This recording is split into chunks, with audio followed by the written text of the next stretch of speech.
Rated. All right, everybody, welcome back.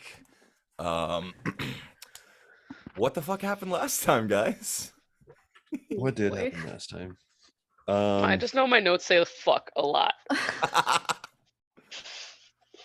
That went very bad. KO. Kidnapped to ring. Surrounded. Bad. Yvain brainwashed. Fuck. AC-15. Yvain talked to Theo. Yep. That's how we started this bad choice. Mm-hmm. I did write Rutro in the middle of my notes. So You should have let Scylla just beat him up. Listen, Apparently. Erica, knew that was a bad idea. But Yeah.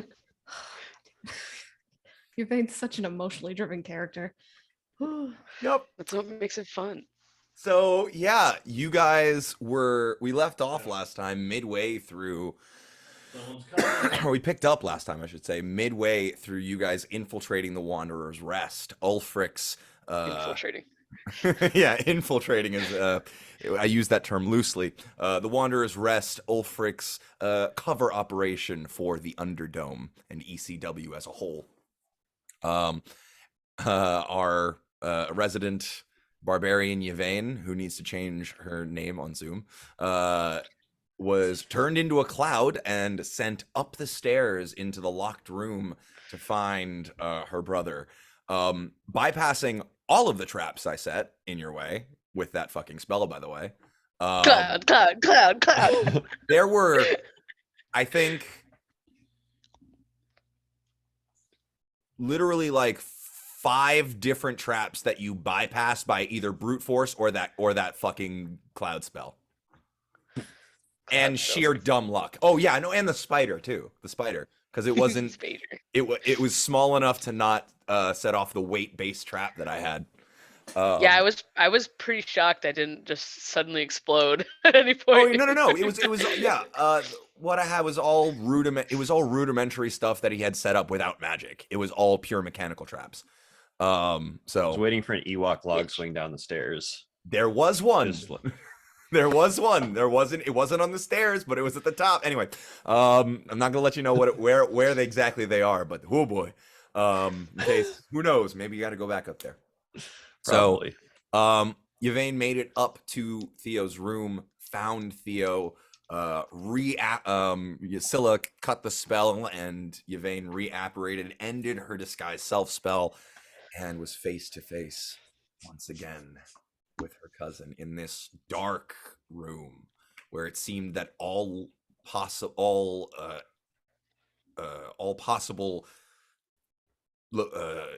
sources of light had been forcibly blocked or destroyed. You tried to speak to him. He was reluctant to respond. He was reluctant to look at you.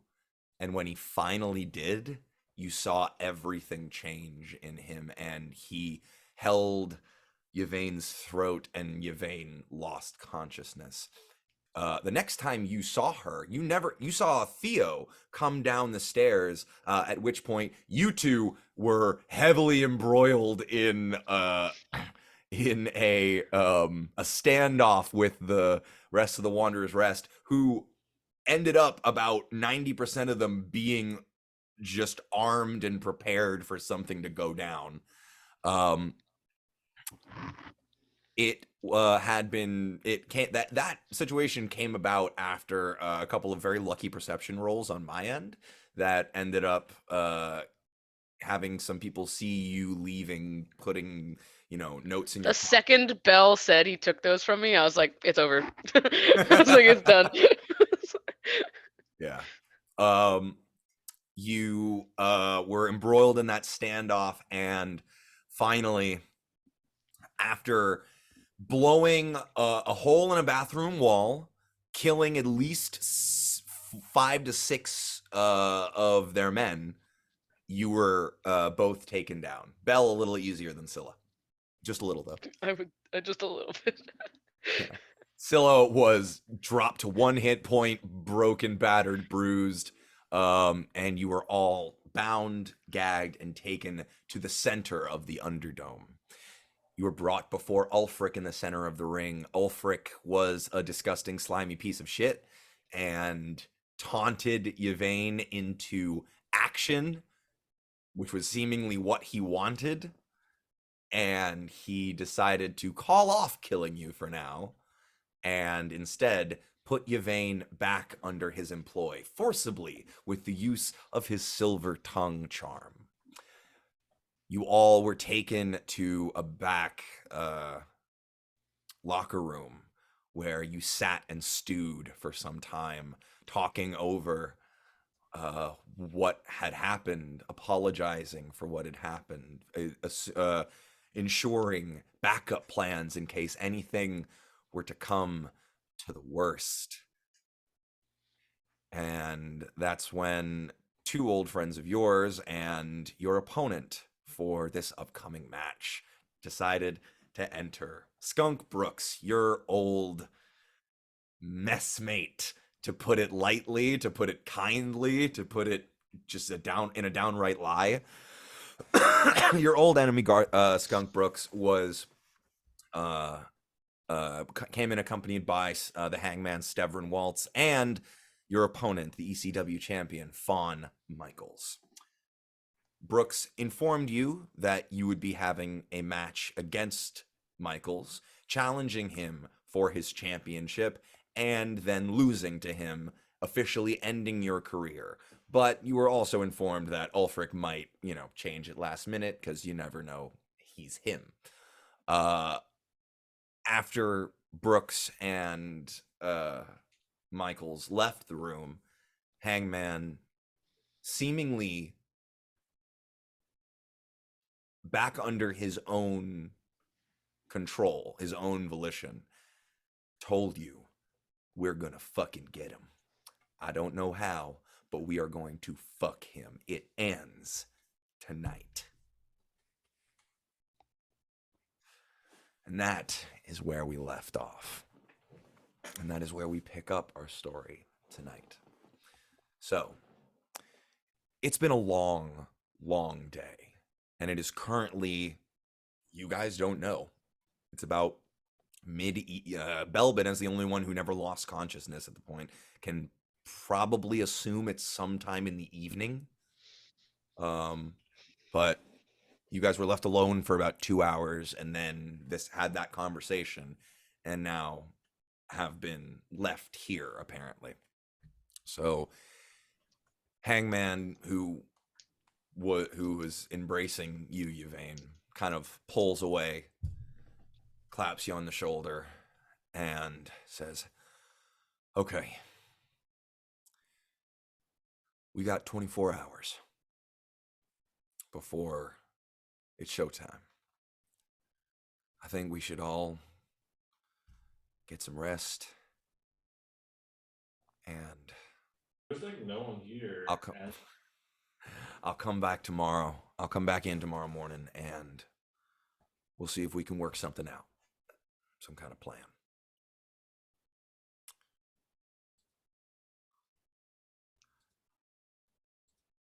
I do need to tell you something first, though.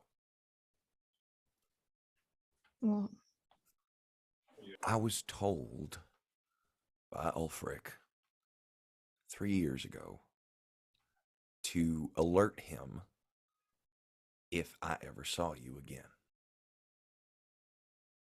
And I've always had that in the back of my head since then. The second I sent that signal in the bar, I felt that drop, and I was my own man again. I don't know what that means. I don't know what that means for you. If you're in a similar situation like I am, maybe that can help.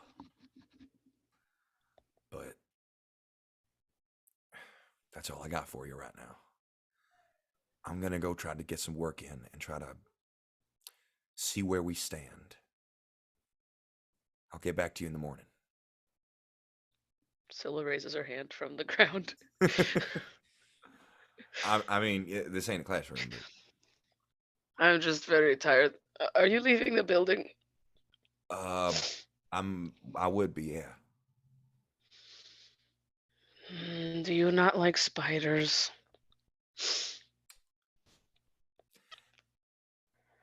I can bear them for short periods. I just gotta sit in your pocket. It's fine. I mean, if you okay, but if they check and you end up missing, you show up missing, that ain't gonna end well for any of us. I mean, it didn't have to be you. I could have left at any time if I'm a spider. I just don't know how to get out. Still, I won't. Listen. It's your choice. I won't say no. But I worry for the rest of you. But if that's what y'all want to do. If we want me to go find help, an extra I can 24 get hours message would certainly. if you have people on the outside that can help us. I can get word out. I mean this with no, well, a little disrespect. If you're like still in the circle and he talks to you again, I'm sure he could make you spill beans about anything at any moment. I have dropped down the the ladder significantly. I was brought in as kind of an afterthought here. I wasn't exactly in the room when decisions are made. But I understand where you're coming from. You have every right to not trust me, and you're right. I'm much more likely to run into Ulfric than any of y'all. So If you guys think it's a bad idea, then it's a bad idea, but So, I mean, it just, if the options are like straight up just getting executed for, you not being around, or I just sending worry. out a note. I worry that it'll force him to change his plans, and when Ulfric changes plans, usually people end up disappearing, or just things go real bad for a lot of people. Who else do we have here on the inside? That's what I was going to go find out tonight. I think I've got maybe half.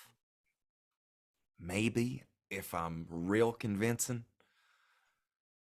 But Oh, I haven't seen Tonna. you didn't hear about Tana.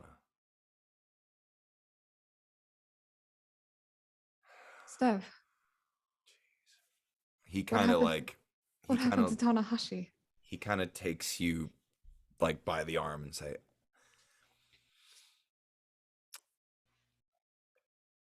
he finally stopped listening to everything that Ulfric was asking him to do, and oh gee, I really wish I didn't have to be the one to tell you this. It was a match with Theo, actually.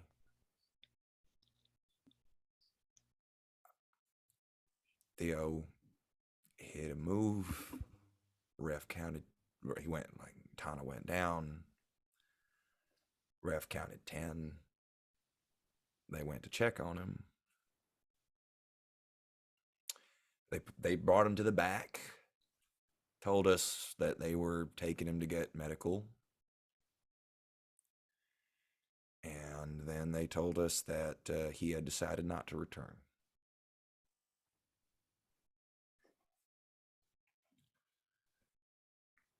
That's what we were told.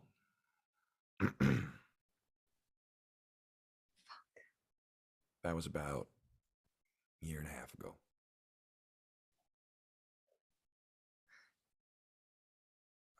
Maybe he's still out there, but that's real wishful thinking, I think, on my part.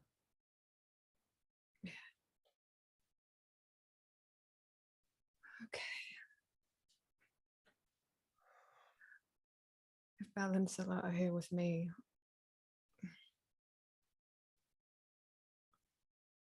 what would be the next move?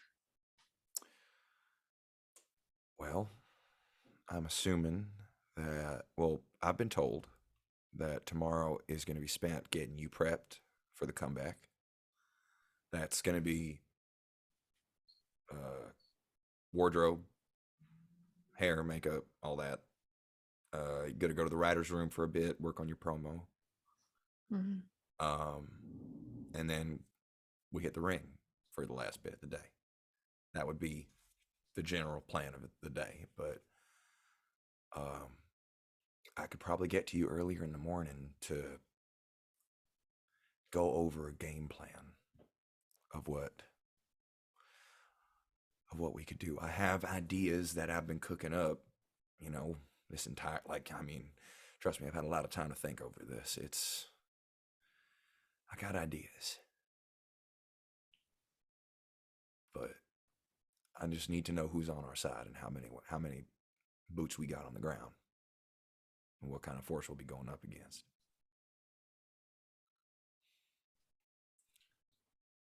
I've got someone on the outside who would probably be willing to help. Give me a name. I'll give me a name and place. I'll figure it out. I got people. I got a girlfriend in the class or something. A couple boyfriends too. I,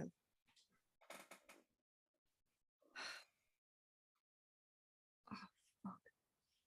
No offense, Waltz, but she's very important to me. And I'm very scared of telling you about her in case something were to happen.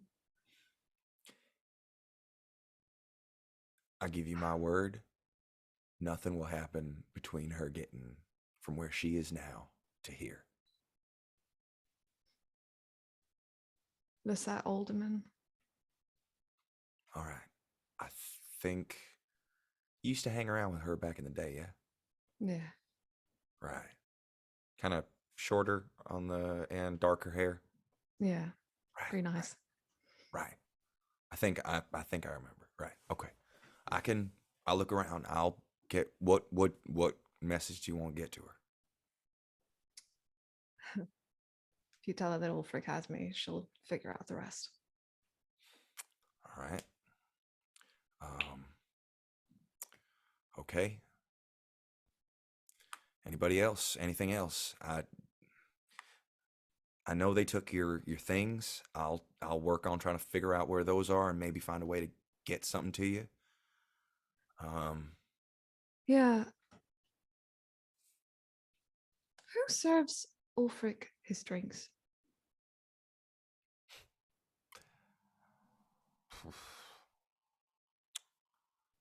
That would be probably one of the waitresses from upstairs. They usually he closes down the rest for show nights, and they all work concessions down here. Would any of those waitresses, you think, be willing to work with us? Could be worth a shot, maybe some gold. I know that the staff of the rest are a lot less tied to Ulfric than the roster here is, because he tries to keep it a little more at arm's length. You know, laundering money and shit.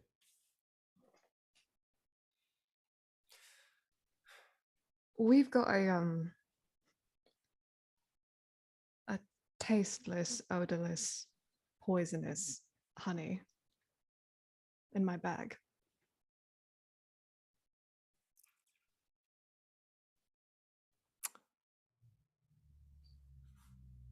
Wait, Yvain, Mm-hmm. all your things were taken from you, Yeah. all like weapons, potions, except for those non-regular healing potions. Food was not specified. Yes, you do still have that on your person. Oh, dope. Do I still have my bag? You have your bag. It was just gone through weapons, potions, and any magical items were removed. I think about the honey to see if it's in there, Oh yeah. and I pull it out. Huh. And put it back in. Interesting. I don't know how the fuck we would do anything with it, but Well, I know I mean, He's in the same position every night. He's in gorilla every night. For reference, step out. Gorilla is the position directly behind the entry curtain on the top of the stage and the ramp.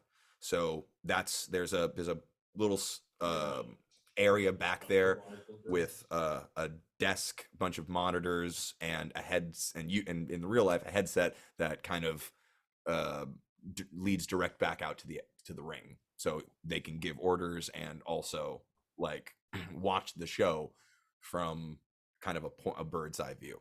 So that's where Ulfric always was. So during every big show, he's just he's in the control center. So I mean, he'll probably have someone serving him at Gorilla if we can figure out who that is and get them on our side, and it's worth a shot. I don't know. Belle, Scylla, thoughts? I mean, we've had dumber ideas left, right, and center.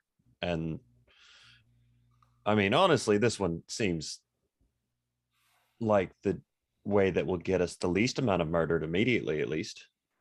Well, what's your friend good at, by the way? Me? Oh, your friend Lisette Alderman. Yeah, she's hmm.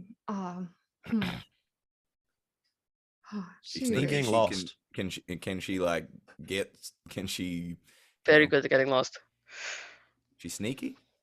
Oh yes, she's incredibly sneaky. If I gave her directions, do you think she could follow them down here? Because if she's easy getting lost, do I need to guide her? They're joking. She could find a way here. All right. Well, maybe she could help with the honey. I don't know.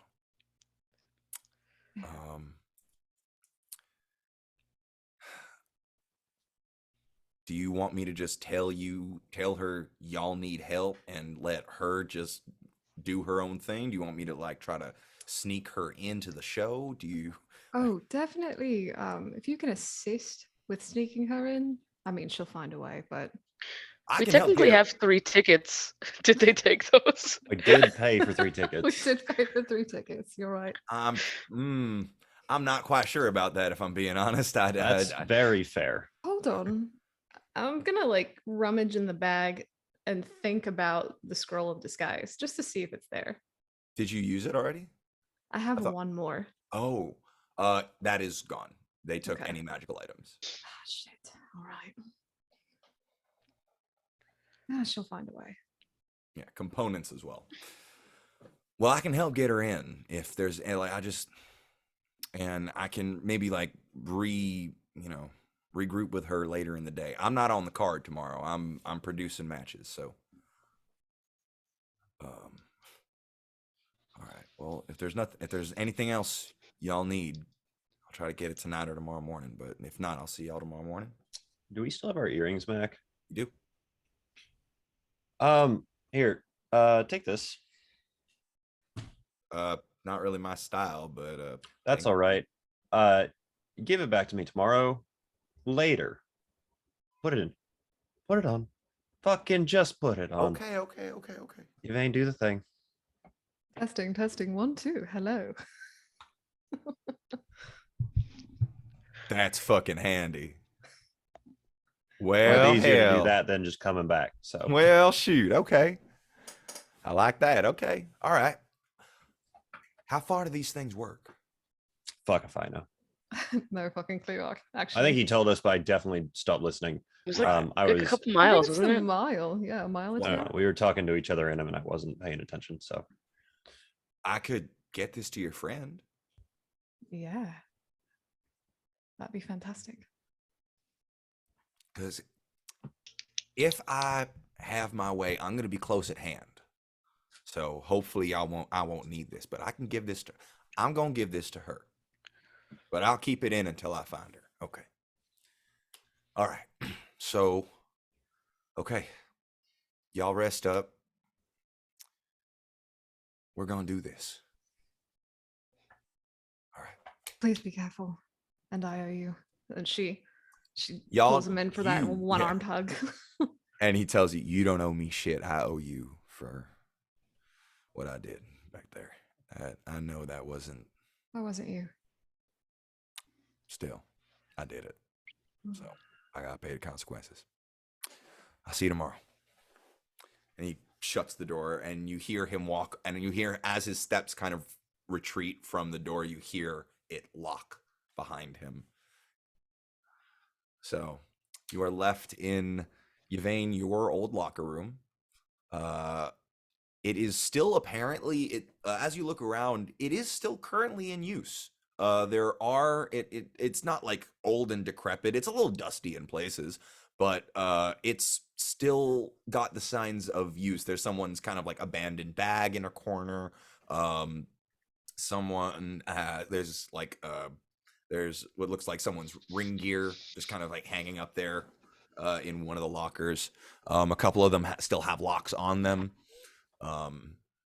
So that's y'all for the night. If there's anything you guys would like to do before going to sleep, you are left alone for the rest of the evening. What did We do Ulfric watch tell or you anything? exactly? Sorry. Go, What's Ben. that? The lag. Do we need to watch or anything tonight, do you think, Gavain? Like, someone to You walk in and know- like step on our heads or anything? You know, if they wanted to kill us, they would have done it. Be honest with you. Scylla, you asked what did Ulfric say exactly? Yeah, because he said that once the exact wording he used was used, it faded. So what did he say to you exactly? He said that I was going to fight. He said the words he used were one more match. Those are the words bouncing around in your head. You don't care how it happens. You don't care what it's for. You don't care why you're in that ring. You just need to have one more match. The second you hear that bell ring, you know you'll feel better. It's this ache, but you know why it's there. It's like knowing you're hungry, but knowing it's like feeling hungry, but knowing you're full, but just needing to eat anyway. Did he specify that I had Where? to lose? He just said one more match. Those are the only words in your head. Got it. Could I fight you right now, Yvain? What? One more match. Could we have it right now? I'm gonna punch her in the leg. Make an attack roll if you want. Do it. I mean, this is gonna be so bad. Where even are you? Come on. 4. No, doesn't Yeah. fit. It's okay. I have Your wrist I would do really 0 hurts. damage with it anyway. Your wrist really hurts. Oh, So big Belle. and so fucking hard all the time. God damn it. I'm not sure if that Yvain- will get it out of her system, but Yvain, in your heart, in your gut, you know it's got to be in the ring. You got to Gotta hear be the in the bell. ring. You got to hear the crowd. I mean, it's got to be, you know, an actual fight, like a show. Do you know what I mean? Like the lights, no. Alright, and the Scylla, your crowd, turn. and the energy, and the theatrics. You Yeah, know? what if Bell claps? And we'll get all like hit the locker. We can pretend it's just- like a.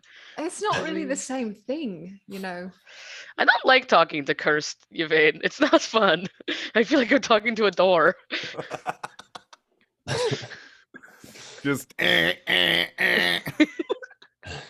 Oh be yeah, I fair, forgot. it's Yeah, me. part of the recap, Belle, you did have a kind of stroke of magical genius and decided to like see if you could channel your inner magic to see what the hell was going on with Yvain, and you got a pretty good eye on what exactly her the charm is doing. Right.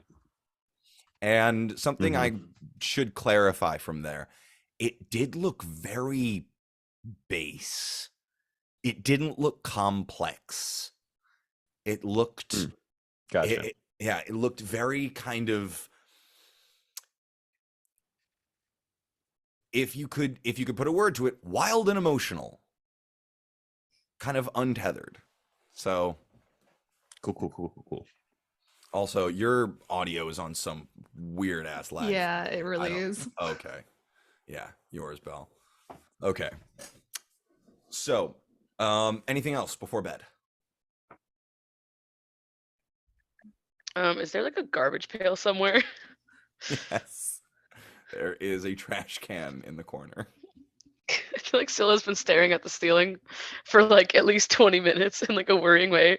She's just gonna get up. She's just gonna fucking yarf into that garbage can. Okay.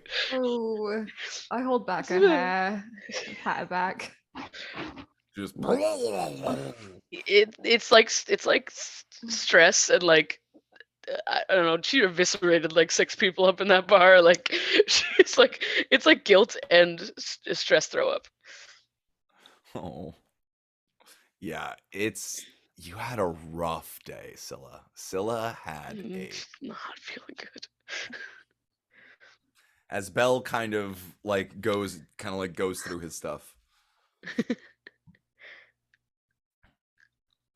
Hello, Hey. Charlotte. Hello, Charlotte. Are you Hello, back? Charlotte. Is when you unmute, you'll figure it out. I don't know. Am I? Yeah. Yeah, Yeah. Sweet. Beautiful. Excellent. So, So Scylla's puking. it yeah, was puking. Scylla just yarfed. Yeah, it's rough. It was a rough day. I'm still a little lost on like how the fuck you managed to piss everyone off that much. What the fuck did you guys do? You know, I think it's just like a skill that we have. We're really good at it. Yeah, but what? Like you were just. I found a bunch of everyone's contracts in Ulfric's office, and I did threaten to burn them in front of everyone. It didn't work. I think they're magic because nothing. It didn't work. Um, and then I did melt 2 men. Like just they're gone. They're eviscerated, like in front of everyone. And then because they threatened to kill Belle, and then I released a bunch of geese into the bar, and they also went to attack people. And I used like all my spell slots. So I got picked up. By I got beat who? up. That's really about it. I got picked up by 1 second. What the fuck's his name? Gothrak.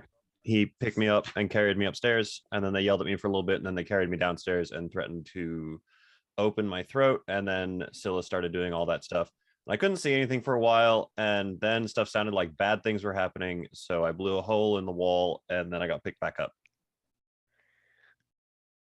We I think we did burn the building down probably, so we Not did down. something. I wish it was down. Yeah, we burned the good part of it, I counted. Basically, I got picked up.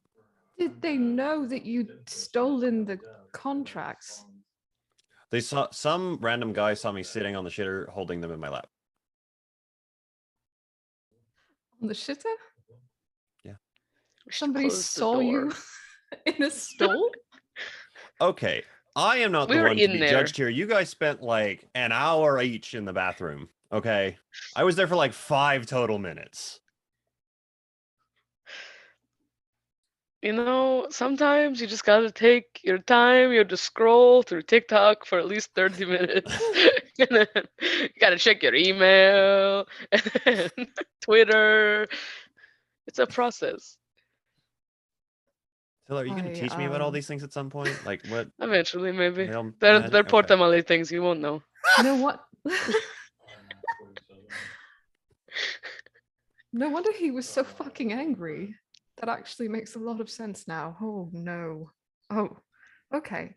I mean, getting the contracts was a really good idea, but They like kind of like grabbed me, and then they both grabbed me, and that's when I melted both of their faces.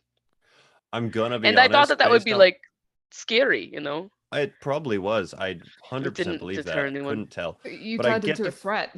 yeah. Not everyone's fight or flight response is flight. I get the feeling that the contracts are more of an accident than maybe they were supposed to be, considering the state that the desk was left in. But I did break the desk, which is how they knew like that a they were gone. lot.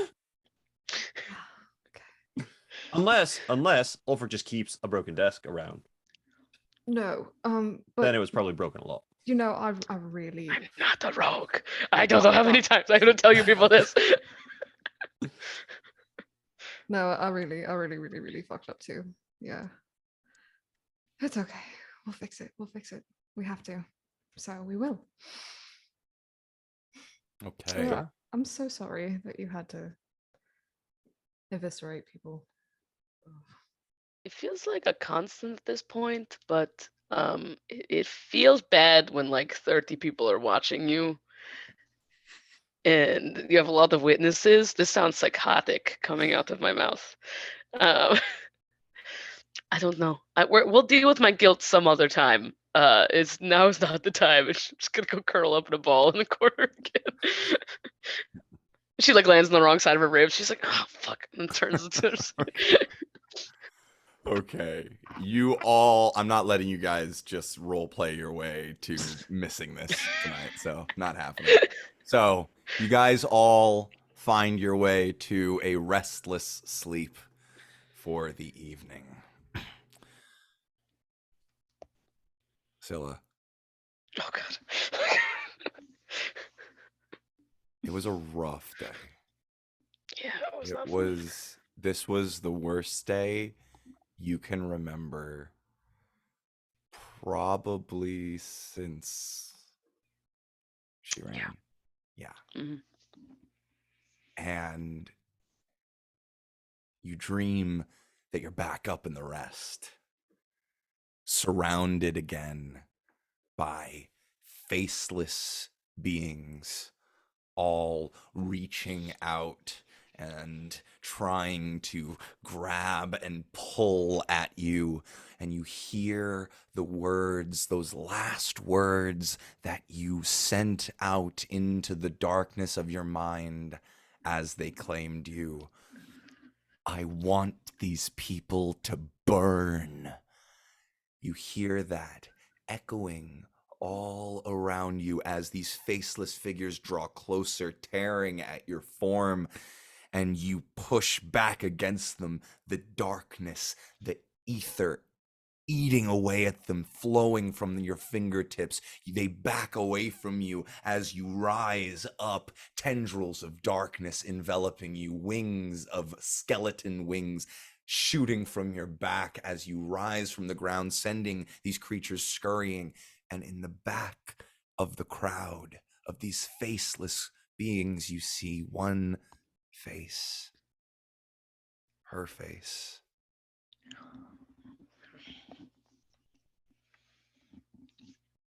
She looks like she did that day. A combination of fear and pity and a broken heart. And you reach out to her, calling out to her as she turns, and you fall backwards into darkness, your eyes shut, letting it swallow you whole, not wanting to face this anymore, just wanting to rest. You hear the rushing as you fall, the rushing through your ears has turned to a lapping of waves against the wooden hull of a ship. You feel yourself sinking into comfortable blankets. You feel warm. You feel safe. You rock back and forth as you listen to the waves ebb and flow and crash against the hull of the ship.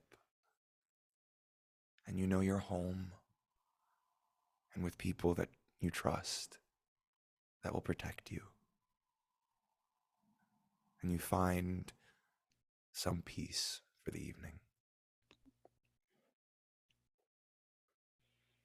Belle, Yes. in a similar state, you hear the lapping of waves on the wood of a boat. A familiar sound. Only two real memories that stick out to you, from recent times at least. Going under at the lake and going under in the lake.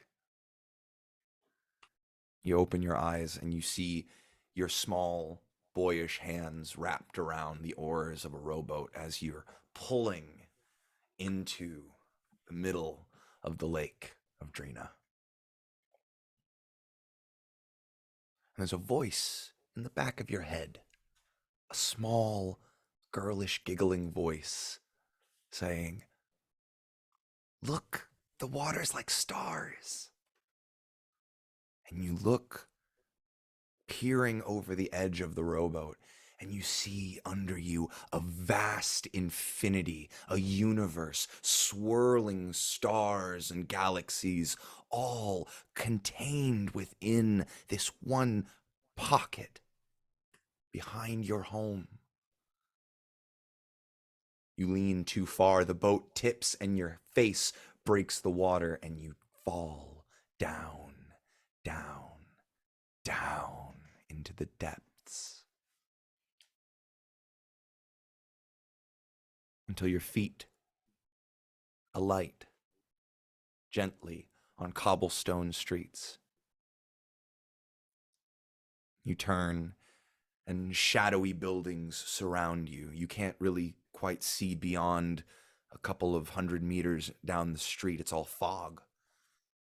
But you see about 20 feet away from you is a cart that's been upturned. It's hit the roadway. It's hit the side of the roadway. It's crashed into a building. There are a couple of bodies that have been scattered from the crash. Some of them are barely moving. What did you do? Uh, uh, um, hello, and I ran up, kind of frantically shaky, looking around, trying to figure out what to do. Coming to the first one in front of me that is not moving. You see a older man, sort of just the beginnings of gray beginning to peek out in his already balding head. He's got a long beard, but there's blood on his chest from some sort of wound that he's sustained as you roll him over. Blood trickles down his face. And as you put your hands on his chest, trying to figure out what happened, you feel a glow. You feel an energy, a surge. And that's when the man's hands reach up and grab your own. They push them. He puts your hands on his chest and he says, "Let's see what you can do." Yvain blows, strikes, your fists pounding flesh. Efforts of lifting and tossing. Skin on skin combat. Sweat dripping from your brow, wiping blood from your lips. You're back in the ring. You're faced with a large opponent. You take strikes. He tries to lift you, but you are able to reverse and bring him down, cinching your forearm around his neck. And you can see the tusks emerging from his lips, the salt and pepper beard of the goatee, and the hair slicked back, and you can hear Ulfric's voice in your ear. "You're just as good as when I saw you." And you turn to find him, but you're back in the graveyard district. You're filled with that fear again. You run and you run and you run and you run and you run and you run for what feels like an eternity. The cobblestones turn to dirt, turn to snow, turn to sand, turn to grass, turn to stone, turn to mountains, turn to air. You're falling again from the cliffside. And you look up and you see yourself standing on the cliff in the strange clothes you woke up in, holding something in your hands, dropping it from the cliff, and you see it twinkle above you. You reach out to grab it. The morning finds you all early as you hear a pounding on the door. It's fight night! Get your asses up. We need you up bright and early in fighting condition. So make yourselves presentable and then let us know when you're ready. You hear Brooks's voice rudely shattering your peaceful sleep.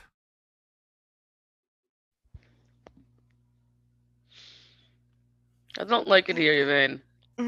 Yeah. Understandable. I get up and I start getting ready. Okay. So, So did we get a long rest? yes, you did. You all got a long rest. So what does get ready mean? At this point, Steverin enters the room, shuts the door, and looks at you all. All right. I think we might have something. Let's sit down and plan, shall we? Yeah. We got about 20, 30 minutes before Skunk shows up, and we got to go to wardrobe to get you all fitted. So, okay. We are fighting? When I was are we gonna say, fighting? I have a question before we get into everything. What is the role that Scylla and I are playing in all of this? And also, is there breakfast? Breakfast will be on its way, I believe, with Brooks. He probably spit in it. Probably. Yeah, I wouldn't doubt her. All right. Yeah, I'm assuming Brooks will be on her way with breakfast. I'm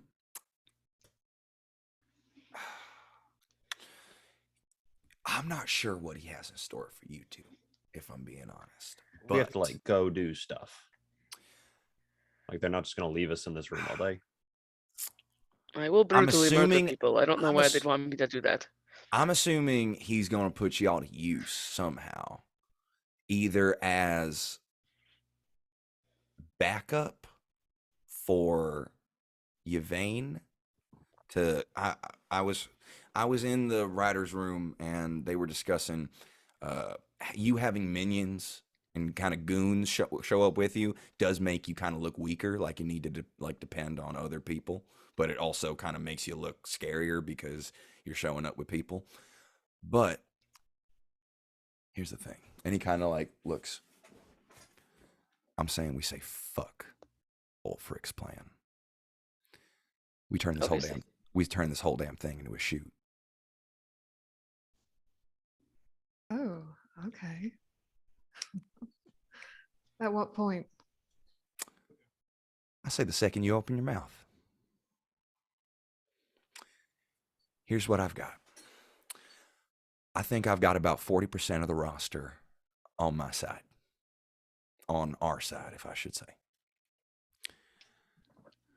If something went down where all hell broke loose, I think we could count on them.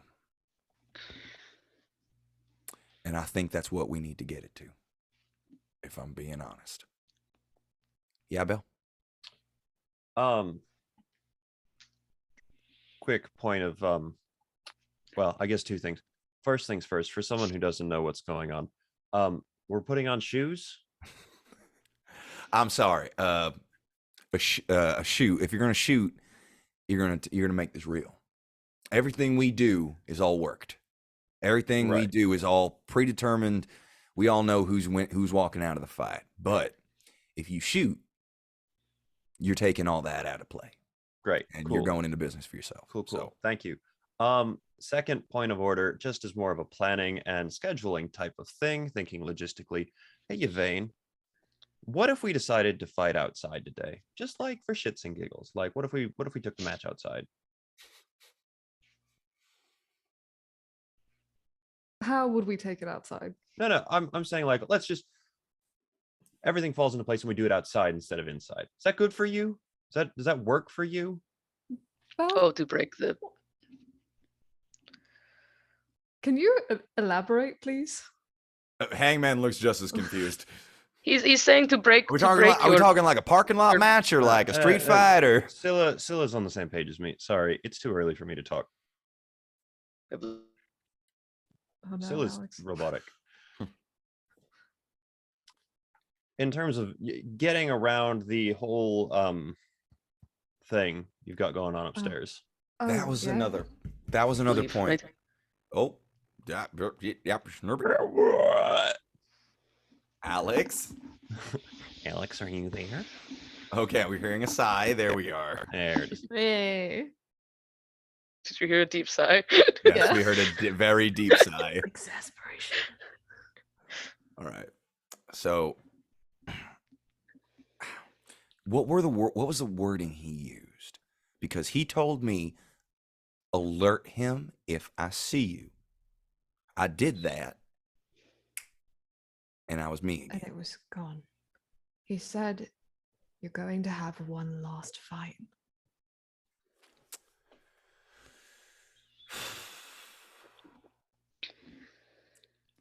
And he means like in the ring. He I means know that. He means He means a match. He means a retirement match. You need to Yeah. go out. Yeah. I think you just need to get to the ring. I've been yeah. watching. Like, could you guys go fight right now? I've You'd be been fine. watching. I've been watching him. And from what I can tell, if everything I've put together is correct about that goddamn tongue of his, I think that all you need to do is get to the ring. So here's what I think we could do. He's going to want you to, they said last night, the plan is general. Michaels comes out, cuts a promo about how great he is. Mhm. You stand up from the crowd, do your crowd entrance like you do, and interrupt him. Mhm. You cut a promo about how jealous you are or whatever about him, challenge him for the title, Mhm. and then it becomes all about the title.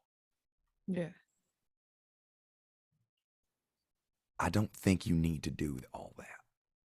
And here's what I think you should do. I think you should, instead of cutting a promo about how jealous you are of him, cut a promo on how Ulfric has taken every bit of humanity, of life, of passion, of joy from every single one of us and you. Tell him what happened to Theo. Tell him why. Tell him you didn't come back to face Fawn. You came back to save your cousin from being taken in by that same backstabbing, manipulative, evil bastard that tried to sell you off. You came back to try to save the business that you still care about. You came back to take that slimy piece of shit down. Fawn just happens to represent everything Ulfric about this whole damn business. And he does. Trust me, his style, his attitude, his bullshit personality. So tonight, don't challenge Fawn for the championship.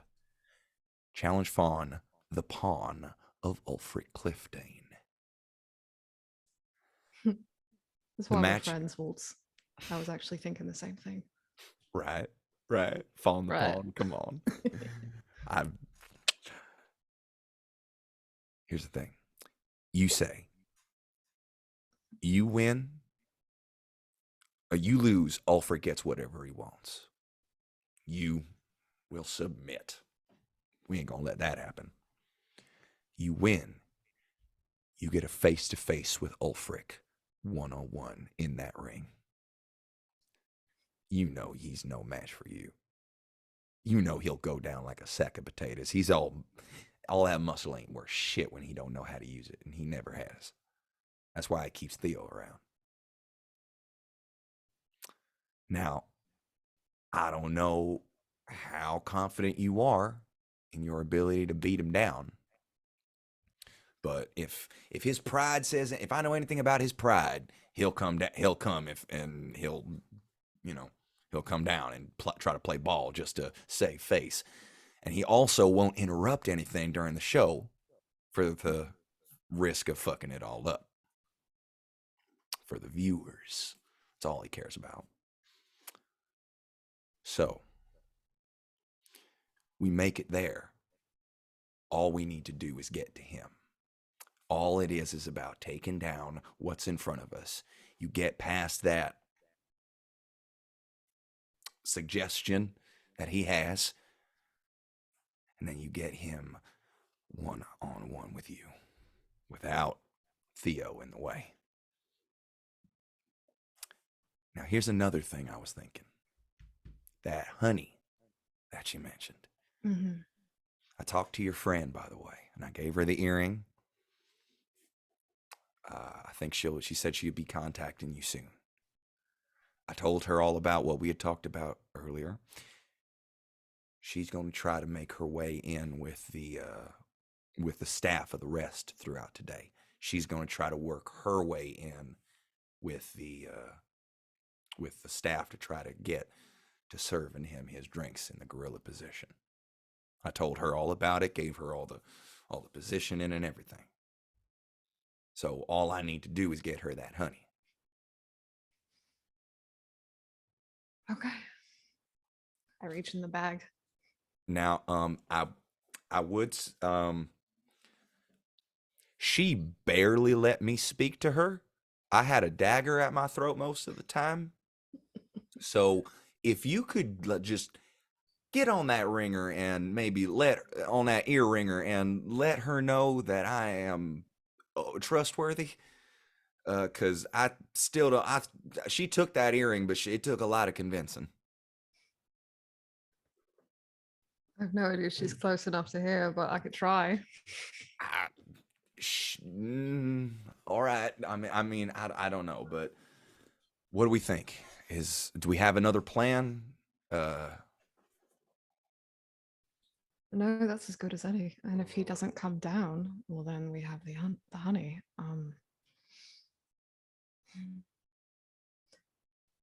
There is a chance that for some reason he's way better than we think he is, and I lose. Well, that's where I'm hoping your buddies come in, and hopefully me. I have gotten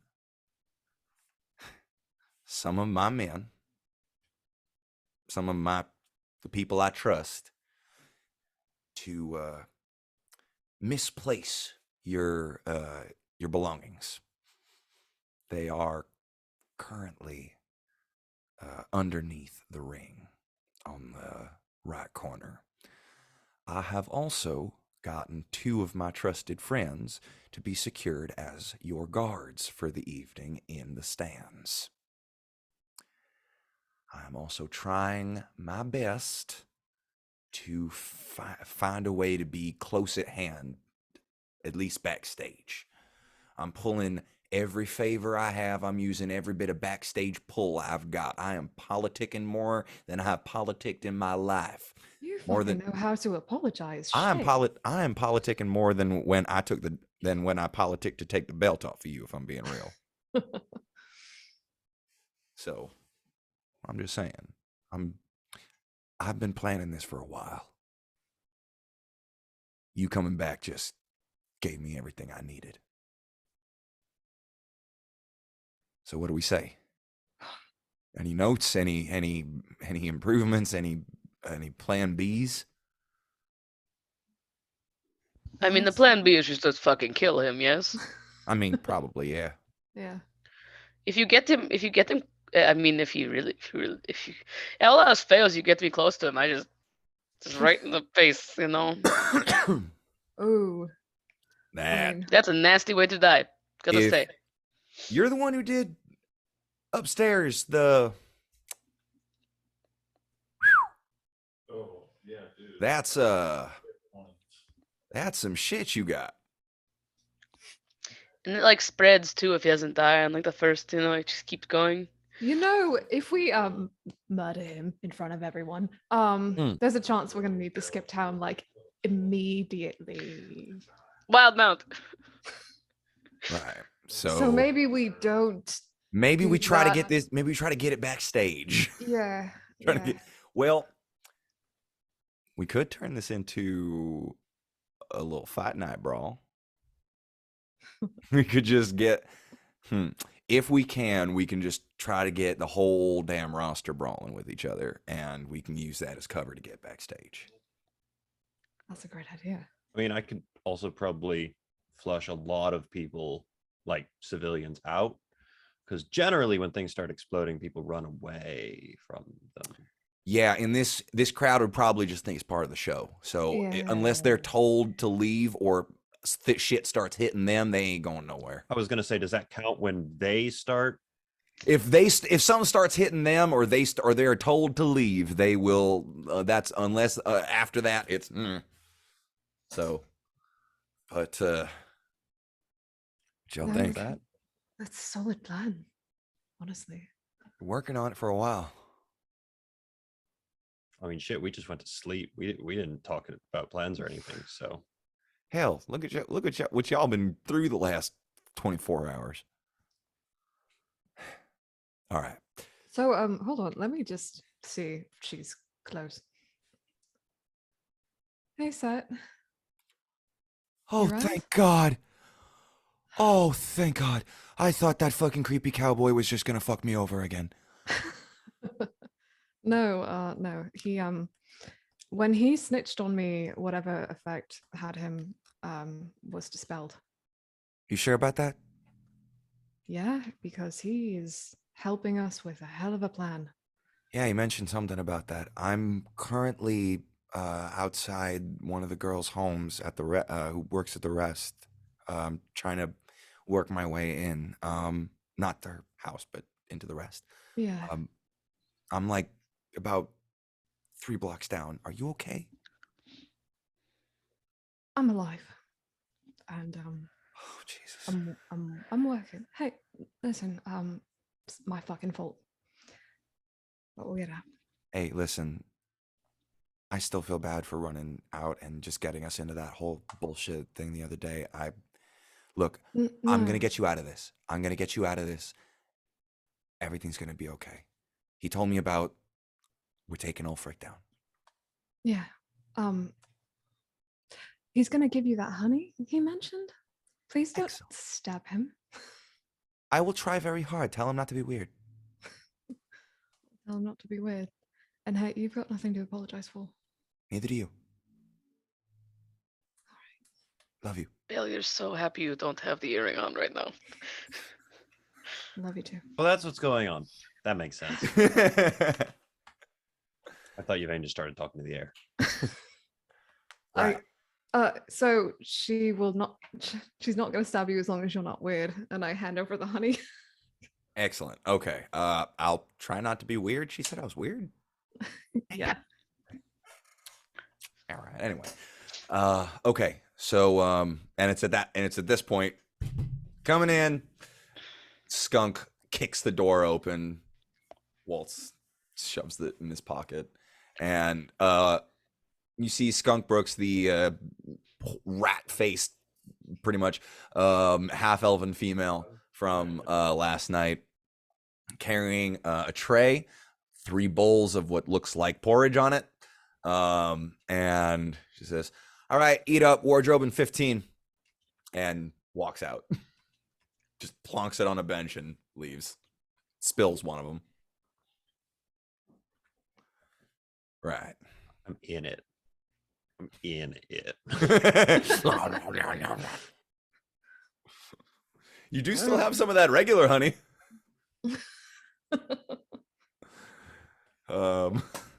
But okay, so you eat up, and Stevrin at this point takes you, all three of you, to wardrobe, where Yvain, you get to put together your ring gear. You Beautiful. can go old school. You can go with what you believe you used to go into, or you can try to change it up. But they give you a large cloak to put over it all so you can walk through the crowd and kind of have a big reveal. Oh, I'm thinking like Rhea Ripley, like that halter and the Yeah. fucking leggings, just badass. Okay. Dark Okay. makeup. Lot of chain spikes. Cool. Yeah. I'm with it. Okay. You two, Scylla, Belbin. You two are there's at one point you overhear, if I could actually have both of you make perception checks for me. Oh, I haven't even opened my I dice mean, yet. of course. Why not? Come here, buddies. 15. That's actually not that bad. 8. Okay, Belle, you overhear two of the costumers, a dragonborn dragonborn guy, and a human woman speak, kind of like fussing over what looks like two costumes, and saying, "Well, I don't know, where the hell are they? Where the hell are they? I don't know. They apparently." They're both injured at the same time. I don't understand. We are just down a tag team tonight, I guess. So I guess we'll have to tell Ulfric to cut the match, or unless we could get some jobbers in here to work with it. I don't know. I guess we're screwed. Scylla. Belvin! You want to pose as a tag team wrestling match duo? Do you think we would get murdered? I don't know. I'm kind of nervous about if we would have to go in before the part where Yvain gets up and fucks everything up. Excuse me. Go for it. You see the dragonborn turn. Oh, yes. All right, down here. Sorry. Oh, yes. Oh, hello. You say you needed two people to wear costumes. Well, pretty much. We got sent here to put on costumes. Really? Yep. We need.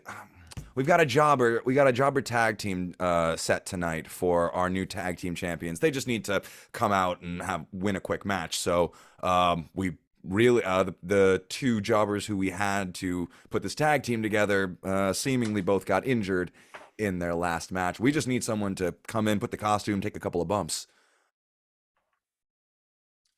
I mean, do I look like I can pick people up? I mean, I'm gonna get thrown around. It's fine. I mean, yeah, you are a perfect little body bag.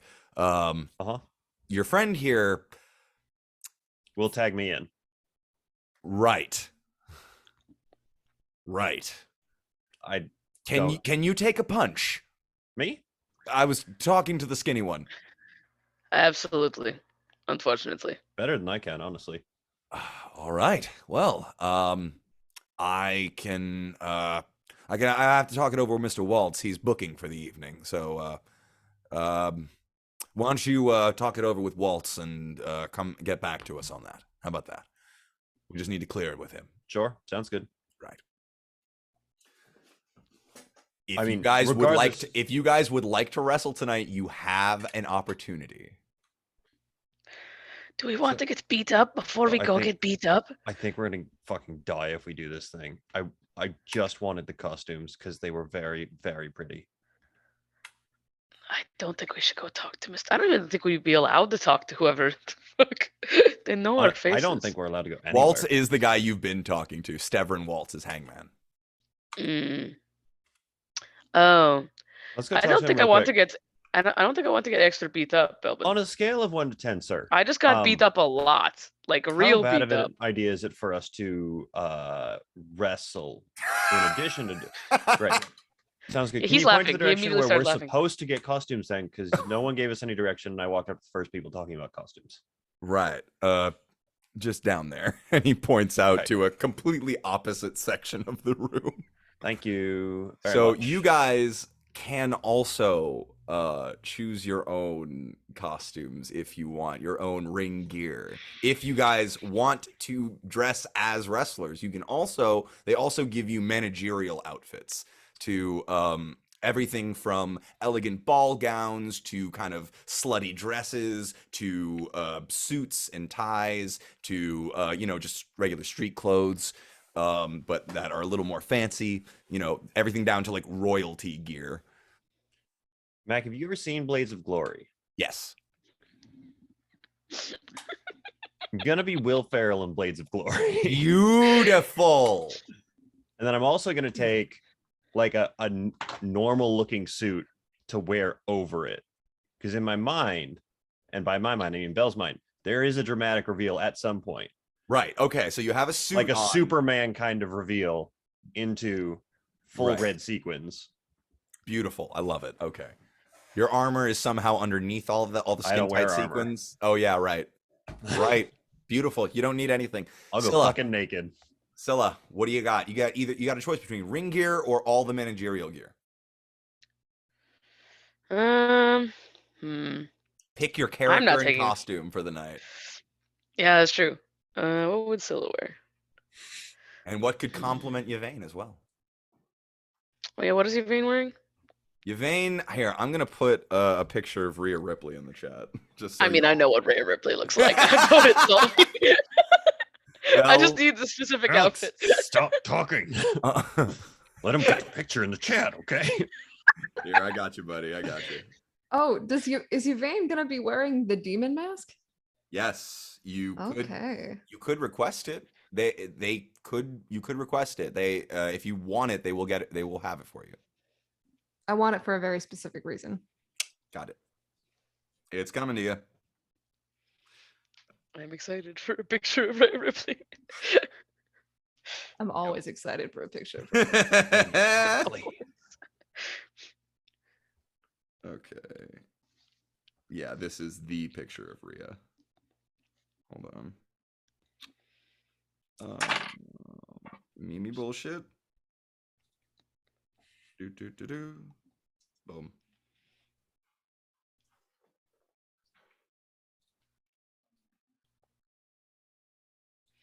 Making me go through a lot of steps to open this Yeah, I photo. gotta see What it. the fuck? Why is it doing that?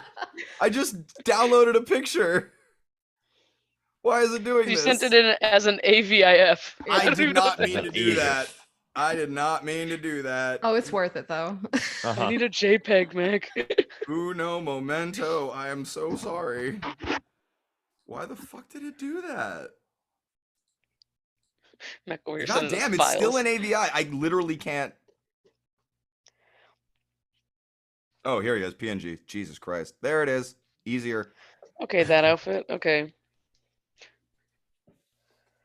Hmm. That is mommy right there. I want to like be kind of ironic and Do maybe it. dress as like a punk rock angel. Do it. Yeah. Absolutely. Like, yeah. Oh my God. Wait, hold on. I know exactly who you're going to be. Just a picture of It's Yasha. funny. It's funny against her outfit, but also against me. Because then when I bring the wings out, it's double scary. Ooh. Oh wait. Oh God. Yeah, just look up a picture of oh God, I forget her name now. Damn it. It's never mind. Can't do it. Oh wait, Liv Morgan. Look up Liv Morgan real quick. Just look up a picture of Liv Morgan because that's the kind of punk rock angel vibe that I get, but a little less Harley Quinn and a little more spooky.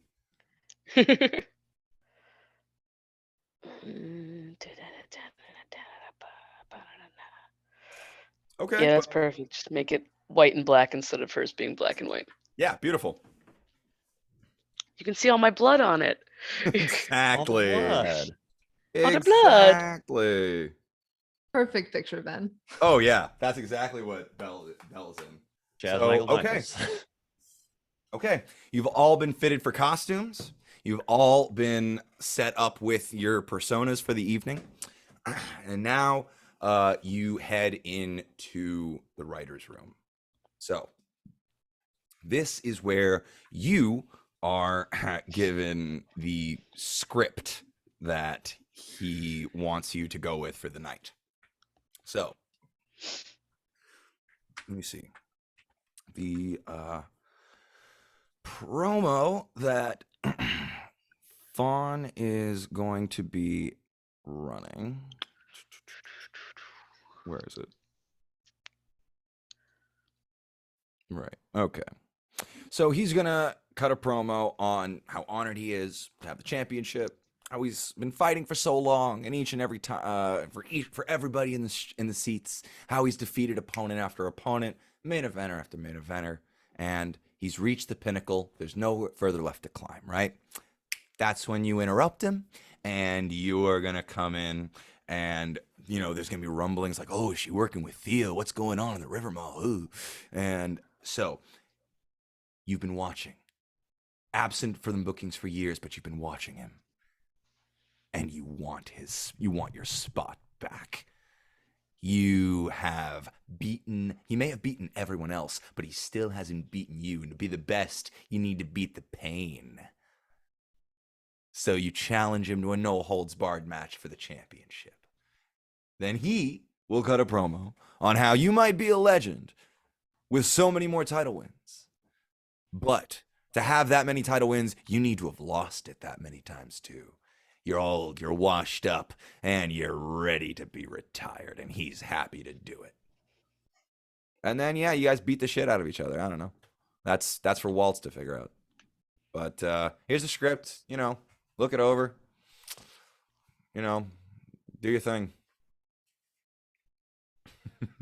The entire time I ain't gonna say any of this shit. But you are getting promo time. You are getting a mic in your hand. And These fuckers are so stupid. Why would they ever give you a microphone? Steverin tells you, I got you mic time. Thank you. I'm putting a mic in your hand. Turn it into a fucking stick of dynamite and throw it in Ulfric's face. And then throw the mic in his face. That too. Sure. All right, you ready to head to the ring? Materials. Yeah. Let's do this. You can put that stick of dynamite on the mic. Throw it. Do I need to make another bomb? I'm very confused. All right. So you guys head back to the ring where you first realized you found yourself in the Underdome. And by the way, this whole time you've been being led around through corridors, twisting and turning, different rooms that lead off into others. It is a veritable maze down here, and it is very difficult to keep track. Yvain, you're finding it again, but you're having trouble. But you were led back to the ring, and in there is Fawn Michaels. He's warming up on the ring. You see him kind of just like some cut shorts, no top, just kind of running the ropes, doing some stretches. And you see Skunk in there kind of just leaning on the bottom, just kind of watching him. And you all are led in. Brooks kind of looks over and says, well, the losers have arrived. Everybody give it up for the jobber of the evening. You're really annoying. Do you know that? Hi. Hey, watch it, loose lips. What? Or I have some friends beat some sense into you. The shoot way. They already did. It didn't stick. Honestly, that's fair. Yvain legitimately laughs. You see Brooks's face turn a shade darker as she says, "Get in the fucking ring." So you, Michaels and Waltz are all in the ring, and you guys start just not really blocking out a match, but really just kind of getting a sense of what you guys are capable of, what each other is capable of, what to expect, what to work with, what is, where you can fit certain things in. You guys, through the conversation, actually make an insight check. Ooh. All right. All of us? Does he mean? If you want, anybody who's, you guys are here, so you guys are fully allowed to, Rolling is so insight bad. if you want. I'm so glad I got that out of the way now, I guess. Natural 1? Yeah. Oof. I got a 7. I got a 17. Okay. It's shocking. So, Bell, this guy, he really thinks he's hot shit. He really thinks he is the hottest thing in pro wrestling, or in this business. When he mentions a move, he mentions it in a way that like he's the one who came up with it, and is shocked that you've heard of it, and is very impressed that his own renown has gotten as far as your far reaches. But all right, well, glad you know how to work the move anyway, but let me just give you some quick tips on how to really hammer it in there. This guy is so full of himself.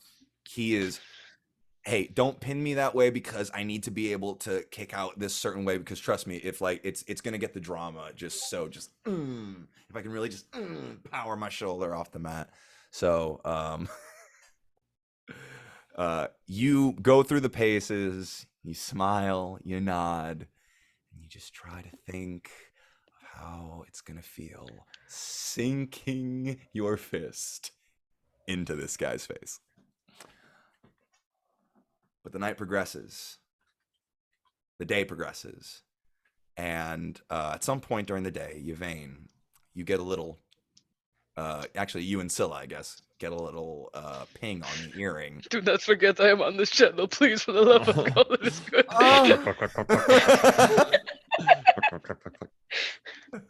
Take off the earring, why wanted it in clasp? Just yanks on, like rips your earlobe. Oh my god. It's worth it. So you get a little ping on the earring. I am in this waitress outfit, makes me look like such a slut. I may keep it. She just smiles to herself. Still's gagging on your side of the room. Scylla, are you okay? What's going on? Look, I'm really happy for you, Yvain. I really am. What the fuck is going on right now? Nothing. I'm so glad it was nothing. Bell's earring. He's always What's oblivious. happening? This is drama for one, apparently. Oh god. When I know that I have a moment, I'm just gonna kind of pull the ear and be like, Stella can hear us. I can still hear you. The guards are making sure I never look good to your friends. Ever. Anyway, I'm in. I'll update you. Sorry. And that is where we are actually going to take a little bit of a break, because coming up next, it's main event time. Sunday. Showtime. All right. Go use the bathroom, get water, get snacks, do your thing. And we'll be back here in like 5 minutes. Okay. Good deal. Late. Welcome back. All right. The day has progressed. The night has come. You've been in your locker room, kind of just warming up, trying to get the shakes out, just, trying to keep your cardio up. It is now about 45 minutes before the show begins, and the three of you are, there's a knock on the door, and Stevrin walks in with two very large individuals, about, the size of Yvain, and says, all right. And Stevrin says, okay, showtime. We all ready? I'll take that resounding silence as a yes. Do So we not get dinner or anything? you want to eat before you go out there? No. He always wants to eat. Doesn't everyone? I'll try to grab you a hot dog at concessions.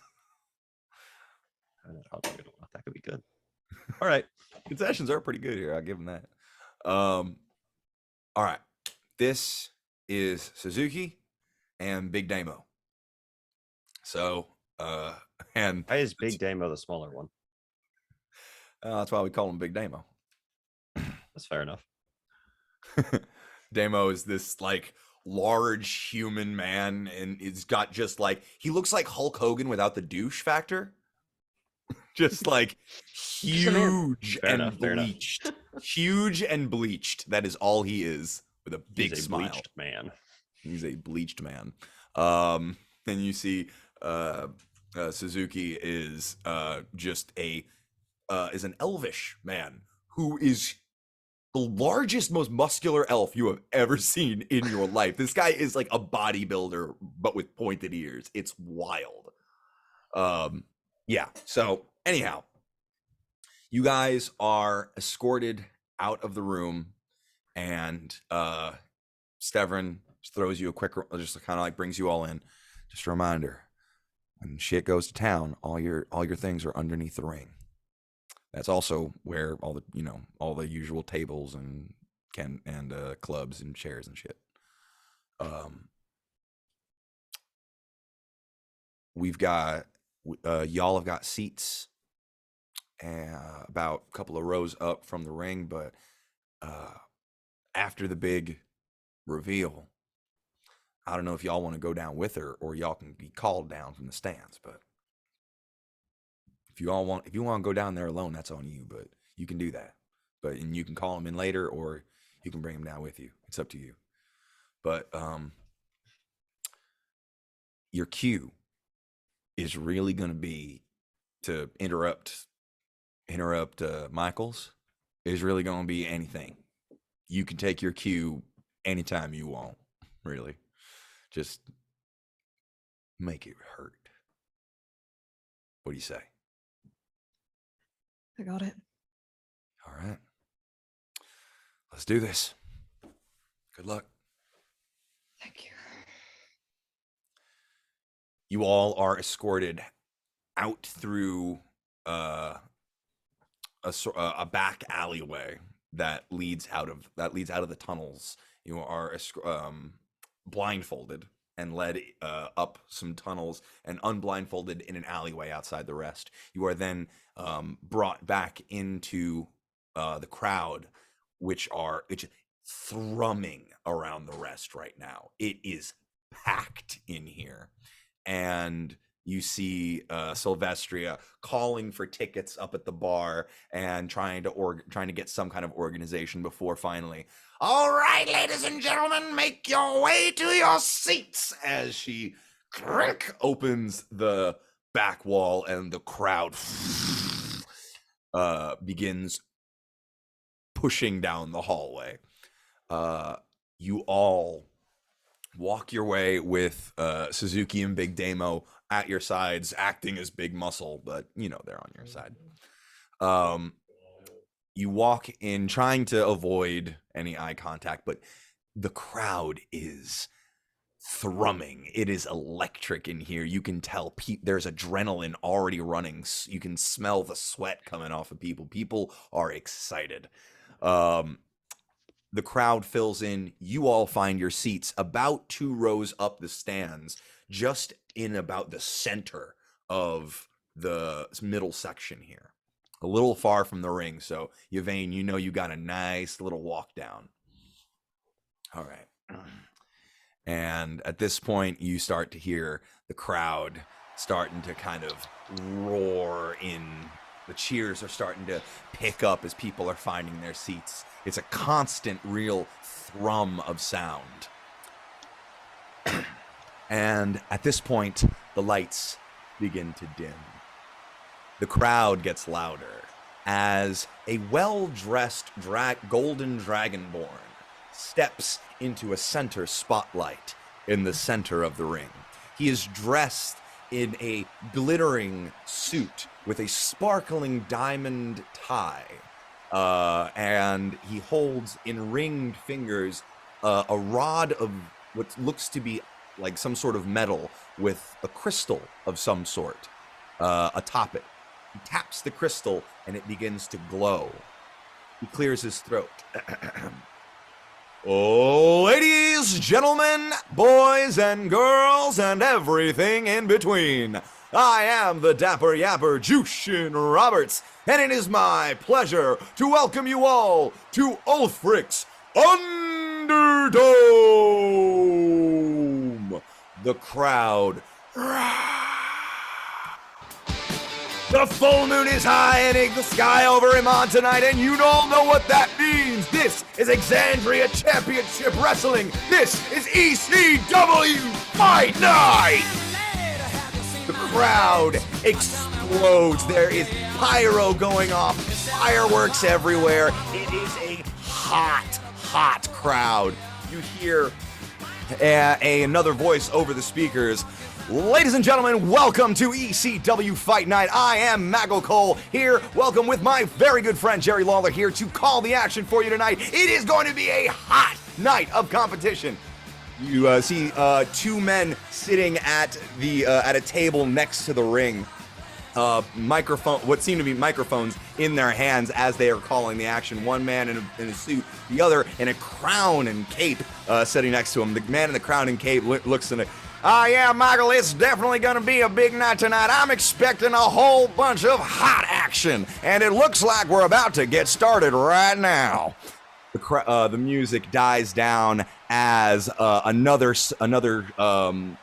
change in the lighting happens, and another song kicks in. Well, it's a big show. Jushin picks up his mic again. Your opening contest is scheduled for one fall or a 30-minute time limit. First, approaching the ring from the Isles of Isilra, weighing in at 217 pounds, she is the elvish giant, Kilthor Nihalji. You see a hulking female elven figure begin to walk to the ring. The crowd is boo. They hate her. They're throwing like, scraps of food at her. Drinks are being tossed. She's playing it up to the crowd. It's a whole thing. And as she steps to the ring, her music fades and another song kicks in. And her opponent, now approaching the ring, accompanied by Dean Ambrosia from the mountains of Craghammer Taldore, weighing in at 365 pounds, the fire breather, Kokam Magma! You see a dwarf, fire red hair and rippling muscles, walk to the ring, and fire emits from his mouth. The crowd goes insane. They really love this guy. So they get to the ring and the match is on. This progresses for the next about 2.5 hours. You see match after match, you see promo, and you see people coming down the ring, having conversations, talking to each other. It's like, it's a whole big show. You see people doing huge flips and diving moves. You see a match where people are busting chairs and throwing themselves through tables. You see a large cage erected at one point where two teams in slightly familiar costumes, one of them to one of you, are tossed into this spiked cage, and they are thrown about by these two large men with belts around their waists as champions. So finally, that would have been a bad time. That would have been a very bad time.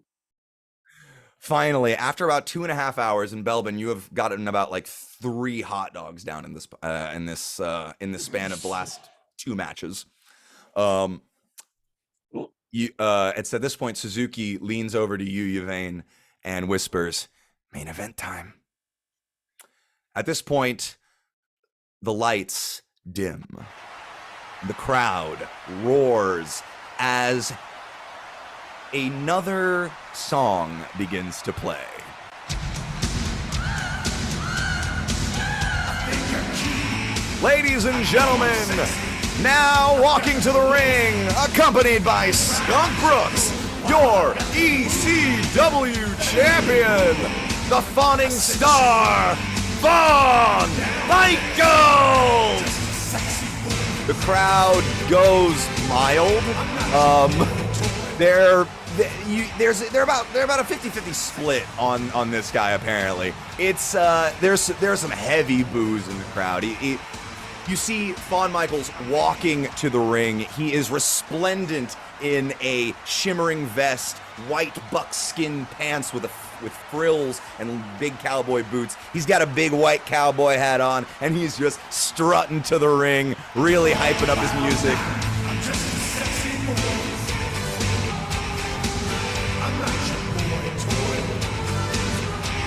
And yeah, it's bad. It's bad. So he gets to the ring. The crowd is there. And he gets a mic, taps on it. Iman! Welcome to ECW and The Fun Show. Boo! Boo. Well, and he kind of just sits in it for a minute. Well, ladies and gentlemen, we have had quite the evening, haven't we? A title change in the Intercontinental Division, and yet he taps the belt that's slung over his shoulder. I have no challenger. And I've been hearing a whole lot of rumblings about some thunderous new rising star. And listen, I'm not worried about him. I'm not worried about anyone on this roster. Because let's face it, folks, I have been to the mountaintop. I have been the most dominant champion in ECW history. I have defeated opponent after opponent, main eventer after main eventer. I have proven myself to be the best there is. I have reached the pinnacle of ECW, and I feel there is simply no further left for me to climb. Yvain stands up and she starts to slow clap really loud so the mic can pick it up. The crowd kind of, oh, what? He starts to turn as you hear the announcers. What is this from the crowd? There's some cloaked figure standing in the stands. Really well done, honestly. That voice. But hey, you've earned it, right? You've trained and sacrificed and endured. This is your moment. I'm so sorry to steal it from you, Golden Boy. Truly, I am. And then she shrugs off the cape. And as you shrug off the cape, your music.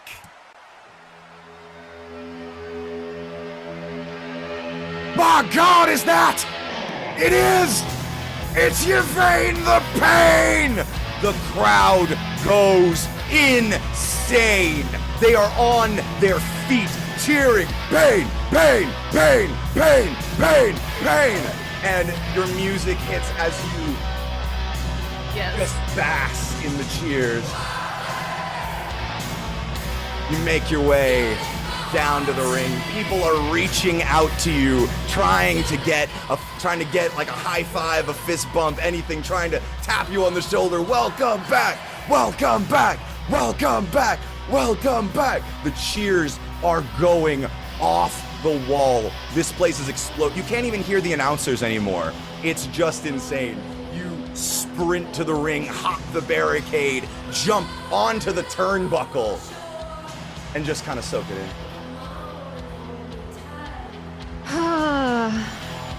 Ladies, gents, and everyone else paying rent.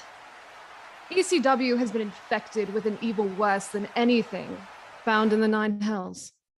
That evil. She pauses and she points up to where she knows Ulfric is. Ulfric Cliffdane. Oh, the crowd, you feel the crowd has immediately died down. They went from jumping and cheering as you kind of came down, grabbed the mic, and now they are hushed. Owner, sole proprietor. You see, Ulfric puts profits over his people. So much so, in fact, that he was willing to traffic me to a rich man from Wildmount to pay off his debts to the clasp. And she just lets that sit for a second. The crowd is at this point starting to work themselves up. There are boos, there are bullshit, just chants, and they're like, you're starting to work them up now. Make a performance check for me. Ooh, okay. I will give you a +3 to whatever your score is already. Oh, thank you for that little boost, by the way. I got you. 13. Okay. No, you're working them up. You're working them up. The DC for that first one was 10. Oh gosh. So yeah, you let that moment sit. That's why you haven't seen me in a while. Luckily, I got away, and I took his tongue before I fled the city. But he couldn't stand not being the center of every fucking conversation, so he went and got himself a new one. Silver and enchanted. And he's been using that tongue to control all of the fighters in ECW. The crowd is. Give me another performance check. This one +4.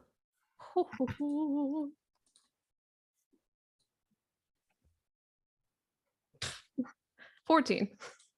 Still okay. You're fucking you're sustaining it. You're not really building at this point, but you're sustaining it. You've got them. You've got them at this point. Fawn is kind of looking at you, just like he's trying to keep a poker face, but his eyes are screaming, "What the fuck are you doing?" Everyone, including my cousin, Thunder Theo. I actually came back here to free Theo, but Ulfric captured me. And now he's compelled me to fight one last time before he kills me or sells me off again or whatever is the fuck that he wants to do. Because now that he's got Theo, well, in his words, he doesn't need me anymore. While Yvain's talking, Scylla's gonna walk to the edge, not like interrupting wise, just like kind of like moving forward and just kind of stick her hand out and use mold earth to change the colors on the mat to say "fuck Ulfric" on the thing.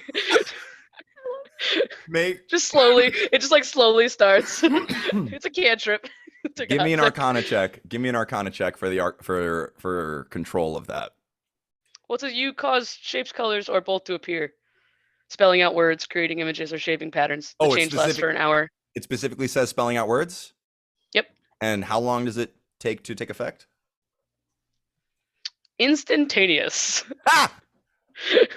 You see, I'll cast a couple times if it makes it like more dramatic. No. Yeah, like it kind of like it looks like it's like scrolling across the mat, and you hear the chant start. Fuck Ulfric, fuck Ulfric, fuck Ulfric, fuck Ulfric, beginning to rock around the entire fucking joint. EW, that's what he thinks of us. We're his pawns. And if you don't give in to his wishes, you're nothing. Well, it seems that there's something that Ulfric has forgotten about me, Amon. That Ulfric has forgotten about you, ECW. She rips off the demon mask and she throws it to the ground. And she hops down off the turnbuckle and she looks right at Fawn Michaels. Theo may be the rumble of thunder, but I'm the bolt of lightning that incinerates every fiber of your being. I am pain. And I will fight every last motherfucker in here because I am not locked in here with them. No, they are locked in here with me. And they are, sorry, got a little worked up. She activates her magical awareness just to make her eyes flash that whitish purple glow. And those of you who don't want to be a slave to Ulfric, well, they're locked in here with you too, aren't they? We're not pawns, and he is just a man. And then she turns to look up at where she knows Ulfric is. Von Michaels, I don't give a fuck about you. Ulfric Clifdane, I challenge you for the freedom of everyone in ECW. The crowd goes ballistic. It is just an absolute teardown. They are chanting, pain, pain, pain, pain, pain, pain. It's an absolute no checks needed. No checks needed. You made one with your words. Nat 20. Here's what happens. You see Jushin, the Dragonborn, standing at ringside. He kind of grabs an earring, looking kind of similar to yours, actually, and kind of nods. Right. And now a word from Skunk Brooks. And he goes over to Brooks and whispers something in her ear. She takes the mic from him and gets up. Ladies and gentlemen, I am acting as the official spokesperson of Ulfric Clifdane. He denies these allegations wholeheartedly, but will accept your challenge on 2 conditions. 1, Von Michaels fights in his place as champion. And 2... Why is he scared? And 2... Your mic's been cut, by the way. And 2, I will be acting as special guest referee to make sure that you, as a returning player, keep it a clean match. And Coward! she drops the mic. And as she says that, everyone boo! They know exactly how this is gonna go. And it's at that point that yet another theme tune hits. The crowd is on their feet yet again for Hangman Stavern Waltz. He stalks to the ring. He is in full, resplendent gear. A black cowboy hat sits above his head. Black vest, black. He's the blacked out version of what Michaels is wearing at this point. And he walks to the ring, and he does not grab a mic. The crowd is still going insane. He just walks up to Brooks, who is just like, "What the hell are you doing here?" He goes, kicks her in the gut, grabs her around the neck, and hits a stunner on her. She shoots up into the air and falls unconscious onto the mat. He then tears off his vest and shirt to reveal a referee's striped shirt underneath. He grabs up the mic and says, "Now it'll be a fucking fair fight. Ring the damn bell." Ding, ding, ding, ding, ding. And as that bell rings, the audience disappears. The sound fades away. Yvain, you have your will back. You are in the ring. The roar of the crowd, the bell has rung. Stavern looks at you from across the 30-foot ring. Starts taking off his cap and starts taking off his vest. Waltz kind of like gestures at you two, like, "Get the fuck over here." Alright, it's time now.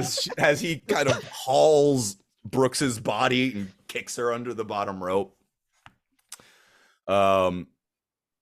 You two, you are, getting rid of your cloak and kind of just preparing. In this moment, it's you three in her corner. Is there anything you'd like to do in this last moment? Yvain, do we get weapons in wrestling, or do I have to like punch somebody? I have very weak wrists. On the earring. Yeah, I think our shit is under the ring. I just wanted to know if I was allowed to use it. You guys are right there with each other. Oh, okay. He's allowed Yeah. you Okay. in, he's allowed you up to stand on the side for right now to talk to her in her corner. Am I allowed to use my shit? There's probably some tables and stuff under there too. I will climb up I'll get my shield and my staff then. all 3 ropes so I can kind of look at her in the face. I'll grab her by the front, like right in the middle of the chest. I'll pull her towards me. I'll say, I swear to fucking gods, if we die here, I'm going to fucking kill you. Make this the best goddamn fight of your fucking life. And I will, as I sort of fall and hit down, I'll slap her in the face and I will cast haste on her. Great idea. Yes. Okay, hold on. Let me pull up haste. That makes me feel better for taking away enhance ability. I I was just gonna dropped give it you in enhance the, ability, but I was in like, the no. Roll20 chat. He's gonna fucking murder this dude. Okay. Haste. Sure. We're Speed in is- your corner. We're not fighting yet, right? No, That's you what- no, we're- you two yeah, are okay. not fighting at all. Yeah. Like you are on the outside of the ropes and like basically are just talking to her on the inside. Just getting my shit ready. Hell, you're just okay. I mean, if you're just starting to look under the ring already, like okay. So the lights kind of dim down as you guys hop off the apron, and 2 spotlights now are on Yvain and Fawn. And Jushin, the gold dragonborn, has stepped back into the ring. Ladies and gentlemen, your main event is a no disqualifications match for the fate of the roster of ECW.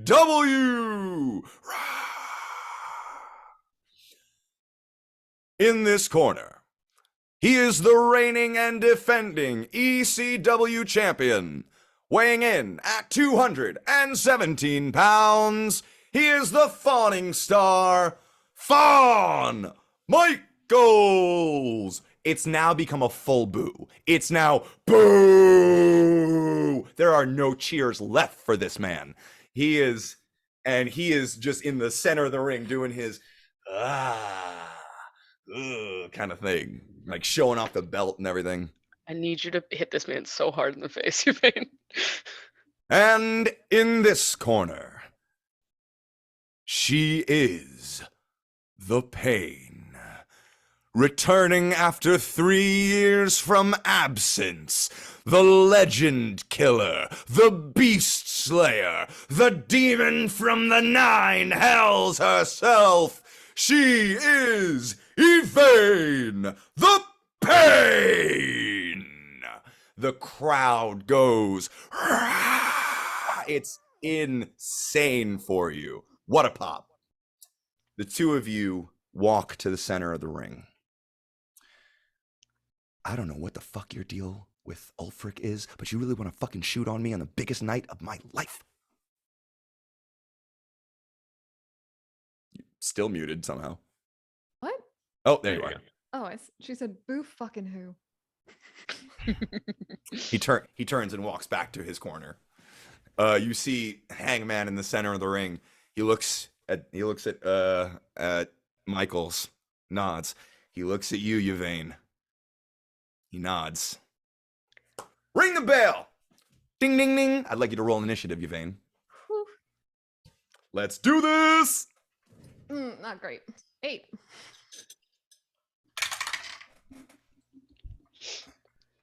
All right. He wins with a 17.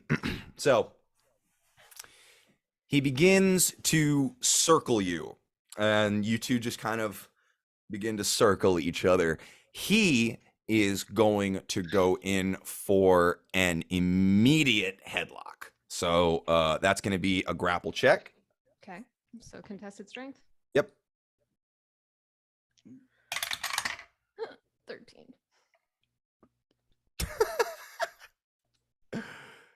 Yeah, he +2. Yeah, he got an 11. So he goes for the headlock, and he's just like, ah, come on, this is nothing. What do? You have momentum, and Okay. you are currently in a grapple Currently in a grapple with momentum. with momentum. All right. So I'm gonna slip out behind him and then just come down real hard with my fist on his back. Okay, D20. We're just doing 10. We're just doing 1 to 10 missed, 11 to 20 hit. Okay. How does Oh, haste change wrestling? 5. So haste is going to give you is going to give her advantage on reversals. On it's also going to double any dice that you deal for strikes. So what'd you roll for the strike? 5. 5. So he brings up as you kind of try to go for the chop on his back, he catches your arm and is going to try to kind of do a backflip over you and grab you into like a back arm, like an arm bar. So that's going to be another contested strength check.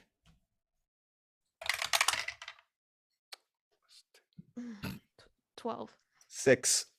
So he still can't outstrength you. So yeah, he's trying to like flip over you and hook up your arm. How are you going to reverse that? Ooh, he's trying to flip over me. Mm-hmm. I'll catch him right when he's coming up and try and slam him back down. Okay. So for the slam, give me another d20 roll for that. Actually, no, we're in a grapple. So give me another check with advantage, please. Okay. All right, the first one's a 16. Second one's a 20. So okay, yeah, you hit. So for the slams, 2d6. yep, bingo.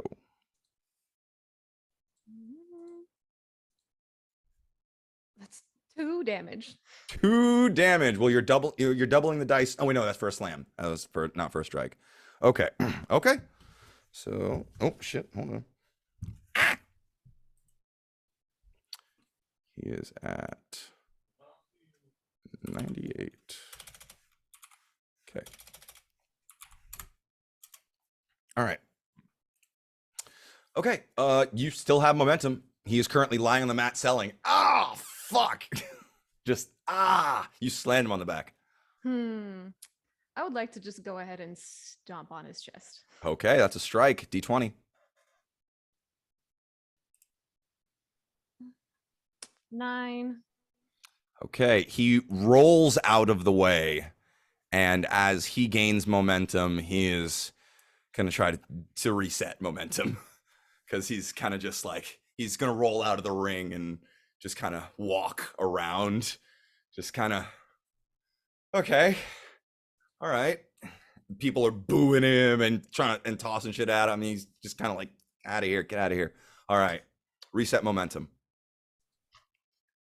Initiative roll, Alright, please. initiative. 18. Okay, that is, I think that's only, oh, 18, roll off, rollies. Ooh, rollies. Balls. 4. Haha, 13. So here's what happens. You guys lock up, try a bunch of holds, reverse each other into a bunch of other holds, spin each other around, and finally he gets you by shoving you off and is gonna go for just a straight thrust kick to the jaw. And with an attack roll, 16. So that hits. So that strike. 6. Okay. 2 plus his. So that's 5 points of damage. All right. And you're not raging yet, correct? Not yet. Okay. after the thrust kick catches you in the chin, you were kind of rocked back for a little bit. He is going to run past you and try to jump off of and try to like springboard himself off of the middle rope and into a flying kind of crossbody. So he is going to attempt a high flying strike. Can I reverse it? Oh, you want to try for a reversal? Do. Go for it. Spend your ROP, my dude. And that's a saving throw? Deck Strength? save. Deck save. Trying to beat. Nope. Well, he rolled a nat 20. What'd you get? Ooh, good for him. 8. Ah, gotcha. I don't know if So this matters or not, but haste does technically give advantage on deck saves. I don't know how to interact. yes, with your it stuff. does. It does. It absolutely does. I try. I remember. Got to remind me of that you have haste, so you are advantage on reversals. How is it the same? 9. Okay. Still not enough. Okay. So yeah, successful save. Right. So yeah, he goes for the springboard and he he hits it. Let me see. Where did I put the high flying strike? There it is. Plus 1d6 for every rope. So that's 2d6, 3d6. But he takes the damage? Huh? He is taking half damage, yes, for this. So that's 6 plus. Oh no, is that another 6? No, that's 3. Okay, that's a weird text. 9 plus another one more. 9, 12. So you take 12, he takes 6. Got it. I would like to rage if I can. You can How does that work? Yeah, I think let's hold your rage off until, let's say you can't rage until you have momentum. Got it. So he currently still has momentum. He's flown off of the ropes from a crossbody. He is going to then just try for a shooting star press, which is literally just a backflip body slam. So he's just gonna go for, that's gonna be, I'm gonna call that a slam. Yep. So Contested strength? yep, hit it. Let's go. I am changing this die. 12. I might need to 10. do this. I thought I was okay with that, but yeah, no. Okay, I'm changing that die. Okay, so he goes for the flip. And nothing happens? He goes for the flip, and are you just rolling out the way, or is he botching it? He's You can botching choose. it. Huh? He's botching it. Okay, so yeah, he tries to go for the flip, but he doesn't rotate quite enough, and he ends up kind of landing awkwardly on his elbows and head in front of you. And we are resetting momentum. You may now rage if you'd like. I would like to rage. Okay, he is going to just try to like roll it off to the crowd and kind of like flip him off and get him hyped up. So he's going to try to get some AP.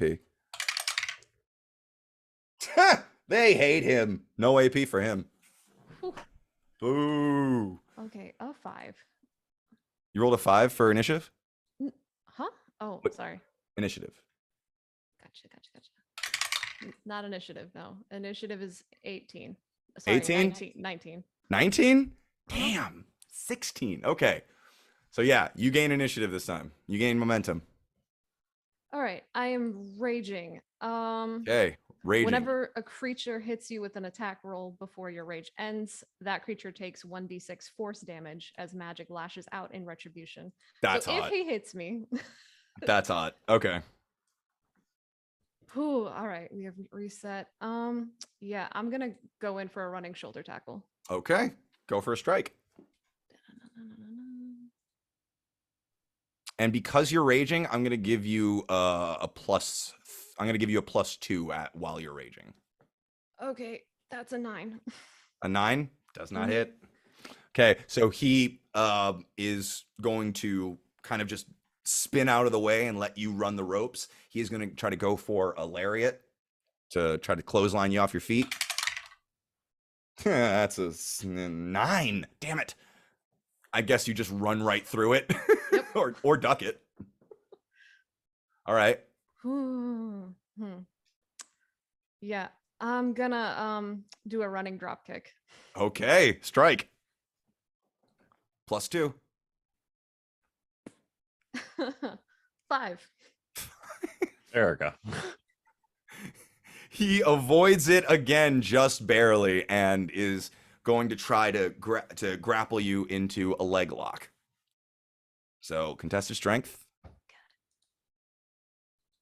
I am also switching this now to attack rolls. We are no longer going of 10 hits or Oh, 10 okay. 10 misses, 20 hits. We're going attack rolls. Dope. All right. 11. 11. He rolled a 9. God damn it. So that's no, it's a +2. That's 11. Shit. Oh, Roll off. Roll. Rollies.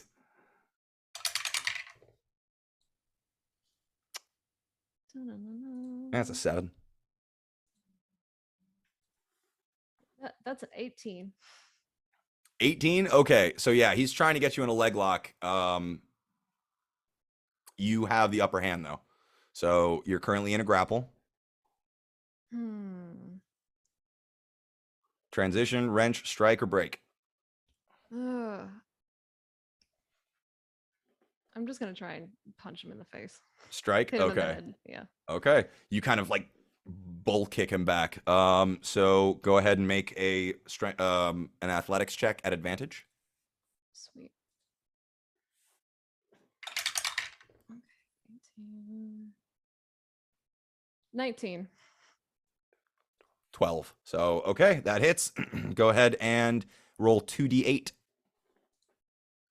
As you kind of just like fucking what's the word I'm looking for? Like donkey kick him.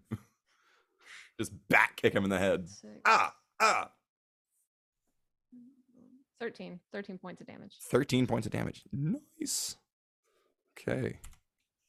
Minus 13 damage. Okay.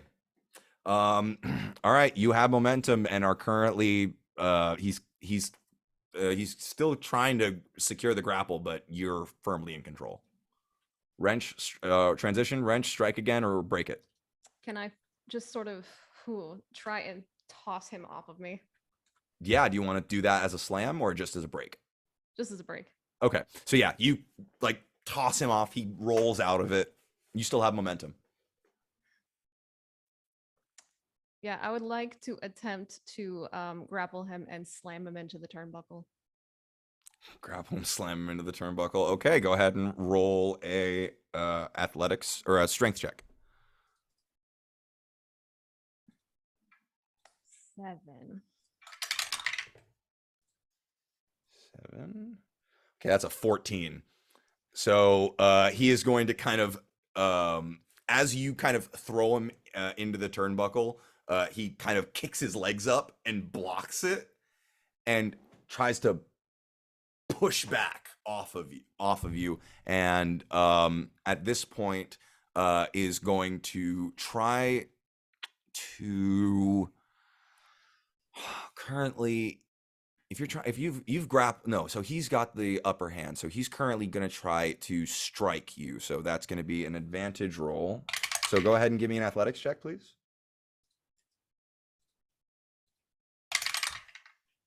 10. God damn it, he can't roll for shit right now. 8.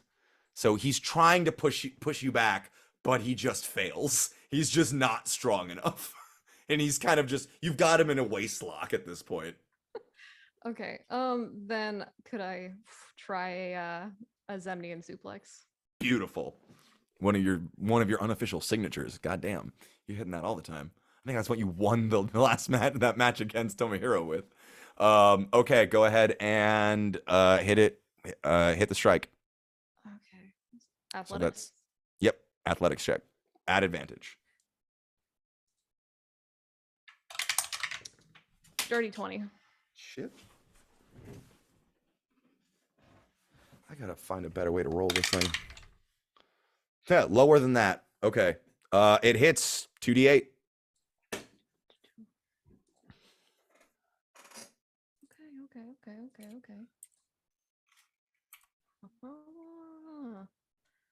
Okay. 10. 10 points of damage. Okay. He is like, okay, so you suplex him. What he's like now just on the mat. You could hold it into a pin if you wanted, but just No. bridge into a pin. No. Okay. Nope. She is going to. What do I want to do here? She's gonna come down with her elbow just straight to the chest. Okay. Elbow to the chest. Go ahead and just give me a straight up strike attack roll.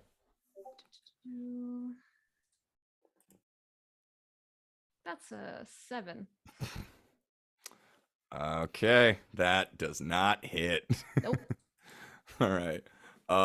So he rolls away from the elbow and rolls out of the ring and is just kind of crouching on the ground and trying to kind of like, and you see him kind of trying to go under the ring. You have an opportunity to chase after him if you want. I would love to. Okay. I would like you to make a dex save as you as you slide out of the ring after him. And I got advantage on those. Yes, you do. Oh, okay. 7.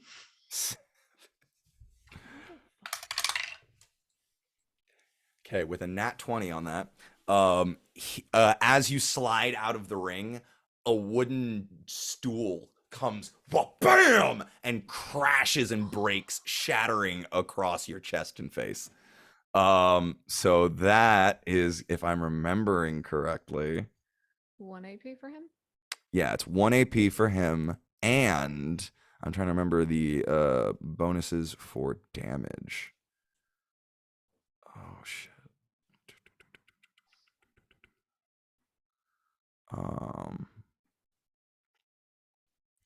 Right. So that was a chair, so that was 1d10.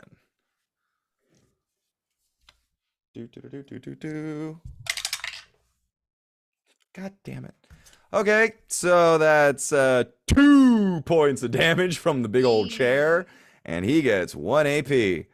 So, fan-damn-tastic, y'all. So, at this point, I'd like to check in with Belle and Scylla. Are you guys just watching raptly at this point? If there is opportunity for us to actually get to our things, I know Scylla was like starting to do that. Yeah. If that like successfully happened, I would be searching feverishly through my shit to see if I can find the vial that I had in there that got taken away from me that is clear with something weird floating inside of it. You are able to locate that after a few minutes, yes. Great, sounds good. Then I would just palm that and wait to see what happens. Okay. All I'm imagining right now is that guy goes under to get the chair, and you just see Belle just like going through a bag. Kinda, yeah. She's like, "What the?" Okay. What do you want? At some point, Scylla starts a chant to the audience, going, "Fuck Fawn, fuck Fawn." That's all she does. Just making chaos. Performance check, please. Oh God, I'm probably great at those. Let's see. Can I have advantage because he sucks? Unfortunately, that's not how that works. Dang. I tried. 14. 14. Yvain, take 2 AP. I'm helping.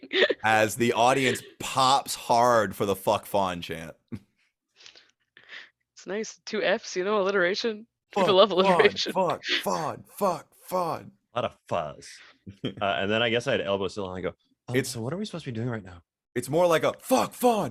Fuck fawn. Fuck fawn. Yeah. Fuck fawn. Amazing. I don't know. I don't think we're supposed to be intervening, so I'm just at turning all? the audience against him. Just I nothing could, at all? I could try dispelling magic if we think Ulfric is 120 feet away from me. my man. So, seeing you only take 2 damage from the chair across the face, and you kind of no-sell it, as you've been kind of no-selling everything, he kind of just, whoa, okay, just kind of starts backing up a little bit, and he turns around, and that's when he sees Scylla kind of hyping up the crowd, and he goes, oh, geez, and like does not want to go near Scylla, that like, you know, kind of goth angel, badass looking. Yeah, Scylla and like fully has all her gloves off and like no sleeves on her outfit, so she can. Keep in mind, guys, this is a no DQ match. There are no disqualifications. If she sees him coming towards the edge of the ring, she like just gives him those like scary like death eyes. Yeah, he turns around trying to run away from Yvain, and he comes face to face with you, basically, and it's just like, oh boy. So he turns and is trying to come back to Yvain. Yvain, you have momentum. What would you like to do? Amazing. I would like to rage. Rage again. Let's go. Let's go. Let's go. Please be good. Okay, what's that? Oh wait, I have not been taking damage every time he hits you. Oh, well. How much damage have you taken? Hmm. You were at 100. I'm now at 81. 81. Okay, he is gonna take. You said it was 1d10 force damage every time. Oh no, D6. I don't. It's D6. It's nothing D6. crazy. Okay, he's gonna take 3d6 force damage. Yes. Do I Just roll or do you roll? you roll. Okay. Yeah, 3d6. Also of note, haste does end at some point. Like it's not very long. So I think it's like built to be a combat spell. Mm-hmm. In 14. 14 points of damage. Fuck that bitch. Okay. He's starting to look a little okay. So you have you raged. What was the effect? Until your rage ends, you are surrounded by multicolored protective lights. You gain a +1 bonus to AC while within 10 feet of you. Your allies gain the same bonus. Look at that. Dinner even. Okay. So one more time for me. Oh, sorry. Sorry. Glittery light. She's got a +1 bonus to I AC. got glittery Cool. +1 light. bonus to AC. Cool. Right. That'll help you. And she's a glow stick. And I'm also gonna let out like this feral fucking roar to try and hype up the crowd. Performance check with strength as the modifier. Dope. Okay. So just an athletics check, Oh, sure. just for the fun of it. Natural 20. Take Fuck yeah. 2. Take 2 AP. Take 2 more AP. Yeah, the crowd goes ape shit for you as you let out this roar and begin to glow like the demon you are portraying. Amazing. While wrestling on a mat that says "fuck Ulfric." No, currently they're off the mat, so the fuck Ulfric is in plain view. It's just fully. Yeah. Ooh, And don't forget there are weapons, tables, clubs, chairs, you know, all sorts of stuff. There's also the announce table, which has an extra little bonus if you do that. Oh, how close is that? It's currently on the other side of the ring. Okay, maybe I'll chase him around a little bit. Go for it. Yeah, I want to try and look for any weapon underneath the ring and just grab what I can. Okay, real quick. go ahead and roll a d4 for me.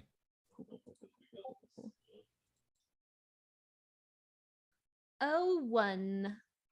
1, you got a wooden chair. Nice. It's a work chair, so it's only got 1 hit in it. So, Okay. Do But- I have momentum? yes, currently yes. So you Alright. you just come at him with a chair at this point. Sweet. I'm gonna try to hit him with it. Okay, give me an attack roll. I hit him with the chair. Hit him with Oh no! That's a natural 1. Oh no! I didn't hit him with the chair. I did it with the chair. He ducks and the chair explodes on impact with the ring. And it's an oh from the crowd as they are rather disappointed.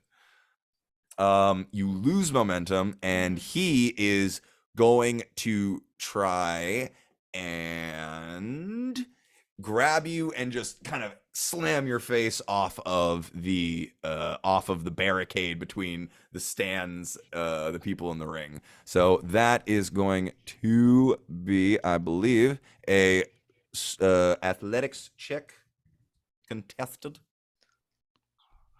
Contested strength or contested athletics? Let's go with contested athletics. I'm kind of using these rules on the fly a little bit. 22. Good fucking lord. With a +5 to athletics, 21. Hey. Fuck it up, fuck it up, fuck it up. So he tries to slam your head off of the rail. You grab the rail instead and just like look at him. Yeah, He is that's hurt. yeah. He's the Undertaker just give me an intimidation check. Sweet. Because you've been kicking his ass. 10. Natural 3. And he's got a 6 charisma. Thank you. So yeah, 6. Yeah, okay. He is okay, he's over his head at this point. He is starting to scramble back into the ring away from you. Nice. You have Ooh, momentum. Amazing. Okay. He is trying to like he basically slips in the ring out the other side and is trying to wake up Brooks. Oh shit. As he slips out, Scylla's gonna cast Mold Earth one more time and just change it to no running. Oh no. The crowd is laughing at him at this point. Incredible. Ooh. Okay. Da-na-na-na-na-na. He's currently on So- the announce table side with this would be so much more helpful. Hold on. Let's put y'all here. Da-na-na. Get an actual representation here. Oh, cool. Because I just didn't want to like be like, you know, moving the items all around the map the entire time because it's, you know. But here's you. Mhm. And we'll use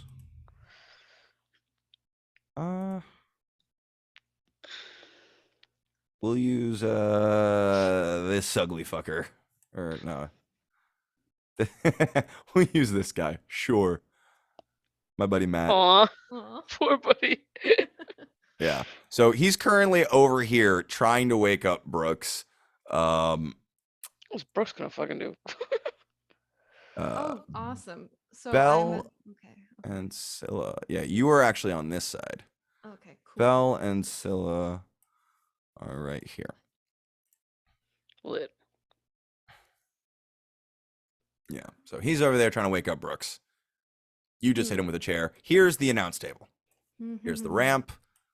That's the hard cam. All right. I'm gonna climb up here onto this third rope real quick. Mm-hmm. And then I'm just gonna let out another feral fucking roar. Give me another Okay. athletics check, basically. Because it's a performance check with strength and your proficiency.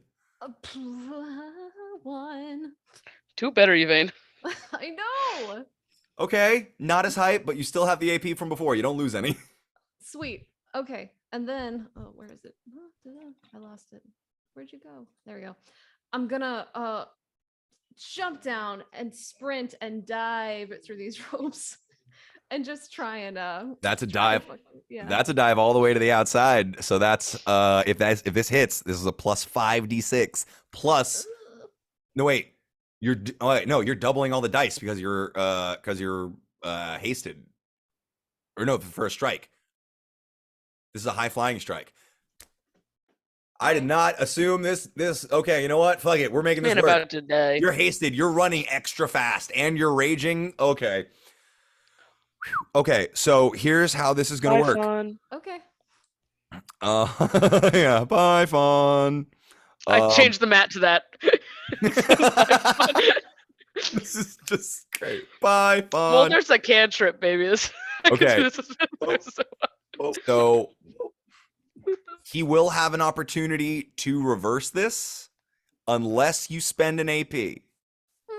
Yeah, let's do it. Okay. That's AP spent. No reversal. So, you are raging. You are hasted. I'm giving you advantage on this. Dope. Mostly because I just want it to hit. Two and ones. see him hit with 10d6. Alex, don't fucking jinx me. Alex, chill the fuck out. Dirty 20. Dirty 20 Yeah. hits. Roll 10d6, motherfucker. Shit, okay. Okay, I guess. As we see her sprint across the ring, if I can catch the top of Fawn's head, I'd love to shoot him a message in my best Ulfric impression and just say, "Some fucking champion you are." Give me a performance check to see how well you can impersonate Ulfric. 22. Fuck yeah. That is a damn good impression. He goes, "Ooh," and then looks up and sees Yvain flying over the ropes at him. Oh. 32 more. 35. Jesus. 39. Okay, Fuck that bitch. so you take him all the way like, so here's what happens. He's like trying to get Brooks up, and he just goes like and he hears, "Some fucking champion you are." And he stands up, looks around to see you coming from running the ropes, and you do an incredible swan dive into a flipping, what's called a senton, where you basically land your back on him and he just goes down on the ground. He is winded, blood goes out of his mouth. He is fucked up. You see a cut forming at the top of his head, blood pouring down his face in a crimson mask. He is messed up. Can I go for a pin? At this point, sure. Go for it. You are pinning What a do I dead gotta roll body. for that again? I'm so sorry. That is me rolling, actually. Okay. So, the wrestler being pinned has 4 chances to succeed on a con save. 1 success results in a kick out. 4 failures and they are pinned and lose the match. A nat 20 on a save results in a strong kick out, regaining 5 HP and 1 AP. If the wrestler being pinned is more than half health, which he doesn't, so never mind. The wrestler being pinned is less than half health. All saves are made normally. If the wrestler being pinned has 0 hit points, fine. That was not a signature. Okay, it was not a finisher. Okay, so he is going to roll the first. Fail. So you are secured. 1, 2. Oh, hold on. It rolled off the table. Just as Hangman's hand is about to come down for the 3 count, you see Fawn do exactly what he told you he was gonna do in what he was talking about, that weird kick out thing where he shoots his shoulder off the mat. 3 and the crowd goes, "Oh, boo!" But you see him just kind of flop over. He's spent still. You still have momentum. And I believe you have enough AP for finishing move. I do. I'm gonna try and I do. I do. I'm gonna try and go for the KOD. Okay. So here's what happens. You look at Hangman and he nods. And what he does is he picks Fawn back up and pushes him back in the ring to you. You walk over and you pick him up. He's limp pretty much at this point. You pick him up. You bring him up over your shoulders in an inverted fireman's carry. He's now, you all see him. He's laid, splayed out over Yvain's shoulders on his back. And she walks around the ring, just easily holding him on his shoulders. She steps up 1 turnbuckle. She steps up to the next turnbuckle, standing on the top rope, Fawn across her shoulders. She lifts him up and comes down, sitting out, slamming him face first onto the mat. You roll him over for the cover. Hangman comes in, slides in, sees the shoulders down. 1, 2, 3. Ring the bell. Ding, ding, ding, ding, ding, ding, ding, ding, ding.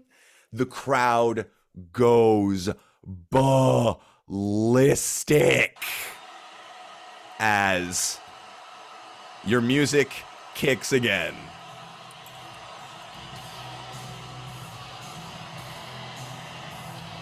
Hangman raises your hand up in the air.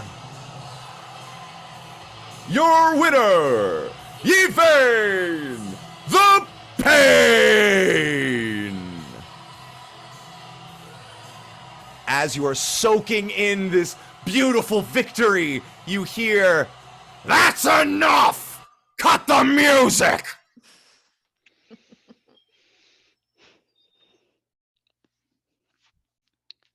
You hear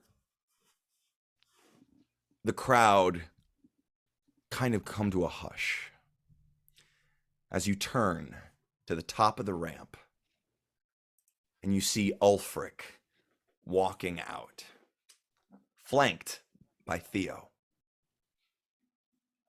Behind him is what looks like the entire ECW roster. Oh, Lord, again. They all have clubs, chairs.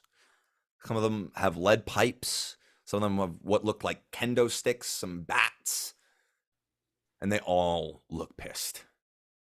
But none more than Ulfric. You see him more angry than you have seen him in your life.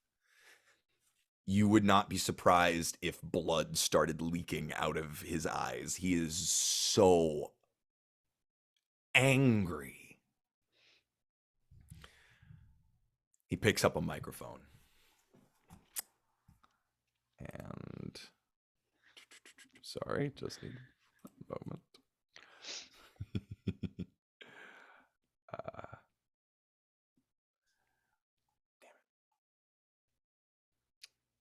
There we go. Well, Yvain, well done, kiddo. You came and you beat my boy. But you're still in my house. ECW is mine. Theo is mine. And you will never take them from me. Unless you want to come up here and try it. And he kind of gestures to the surrounding force behind him. It's you and Hangman in the ring, with Belle and Scylla standing to the side. Can I Hangman's, find a mic? Hangman looks at you. He grabs from Jushin and hands it to you. You lot behind Ulfric. You really want to go down with him? He thinks that he owns you. There's so much more of you than there is just him. He's an old man with control issues. And he's got you by the balls. The fuck are you doing? Let's take him down now. Hangman walks up to you, takes the mic. Boys, girls, I think it's about time this fight night got a little unrated. It's at this point that half of the people on stage take their chairs, their clubs, their pipes, their kendo sticks, and turn on the person next to them and crash it over their backs.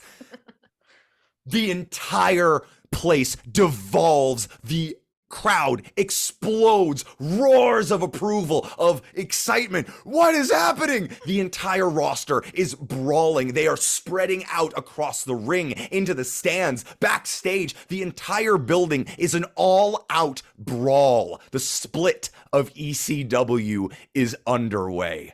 Ulfric Clifdane stands at the top of the ramp by his stone-faced bodyguard, shock writ large in his eyes, fear kind of creeping up on him as he looks directly at you in the ring, Yvain. And he turns and runs backstage. He books it back. He grabs Theo and turns and hoofs it to the backstage. Hangman, As they're running, Mhm. as they go to turn to run, here we go. Hey, Theo, get a fucking grip. And she's going to cast Dispel Magic on him. he is how far? What's the range of Dispel Magic? 120 feet. Oh my fucking god! What's the roll? It is. You choose one creature. Any spell of third or lower on the target ends. For each spell fourth or higher, make an ability check using your spellcasting ability. The DC is 10 plus the spell's level. Okay, so this is higher than fourth level. The spell is higher than fourth level. Okay. Roll. So high. sorry. Dispel Magic. Hold on, let me look this up. Let me make sure I'm getting this right. This is big. This could completely change the entire next session.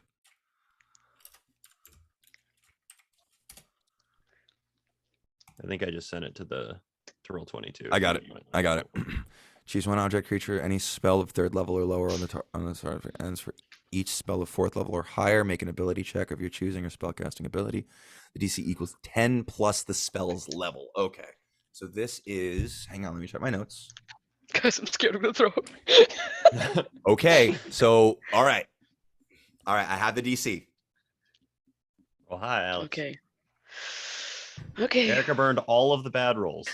Erica burned every single one of them. And somehow I rolled worse. Somehow. I'm just gonna talk to Silas X real quick. Rael, please.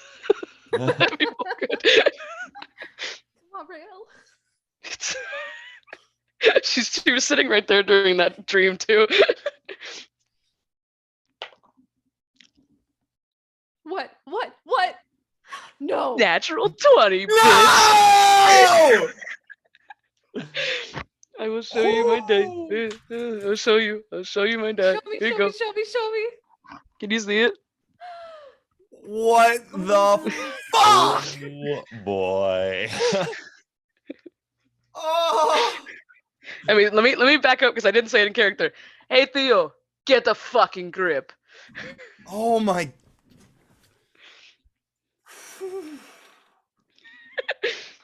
Take a sip of water. Everybody take a Holy breath for a fucking second. shit. Okay. So the DC was 16.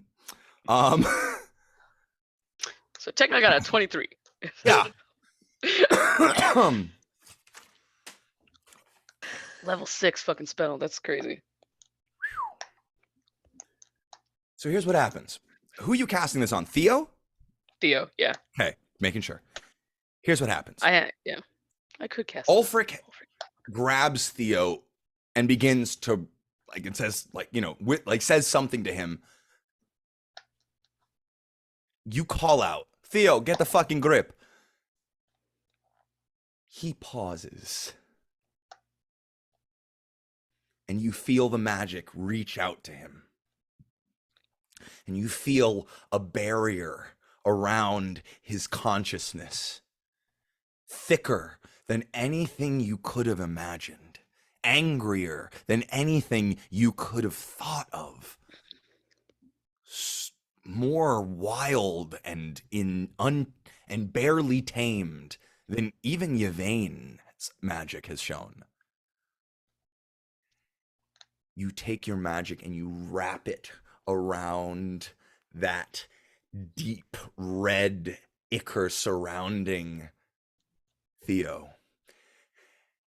And you use that decay inside you to decay something awful. You rip and tear away until nothing is left but the bright, shining core of the man beneath. Theo stops.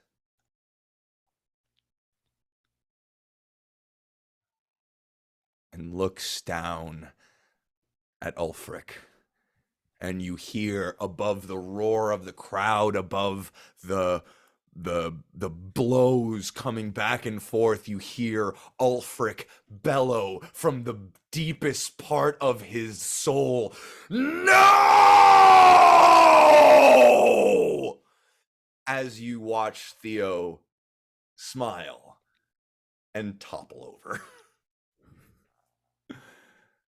And that is where we're going to end tonight's session. Uh-oh.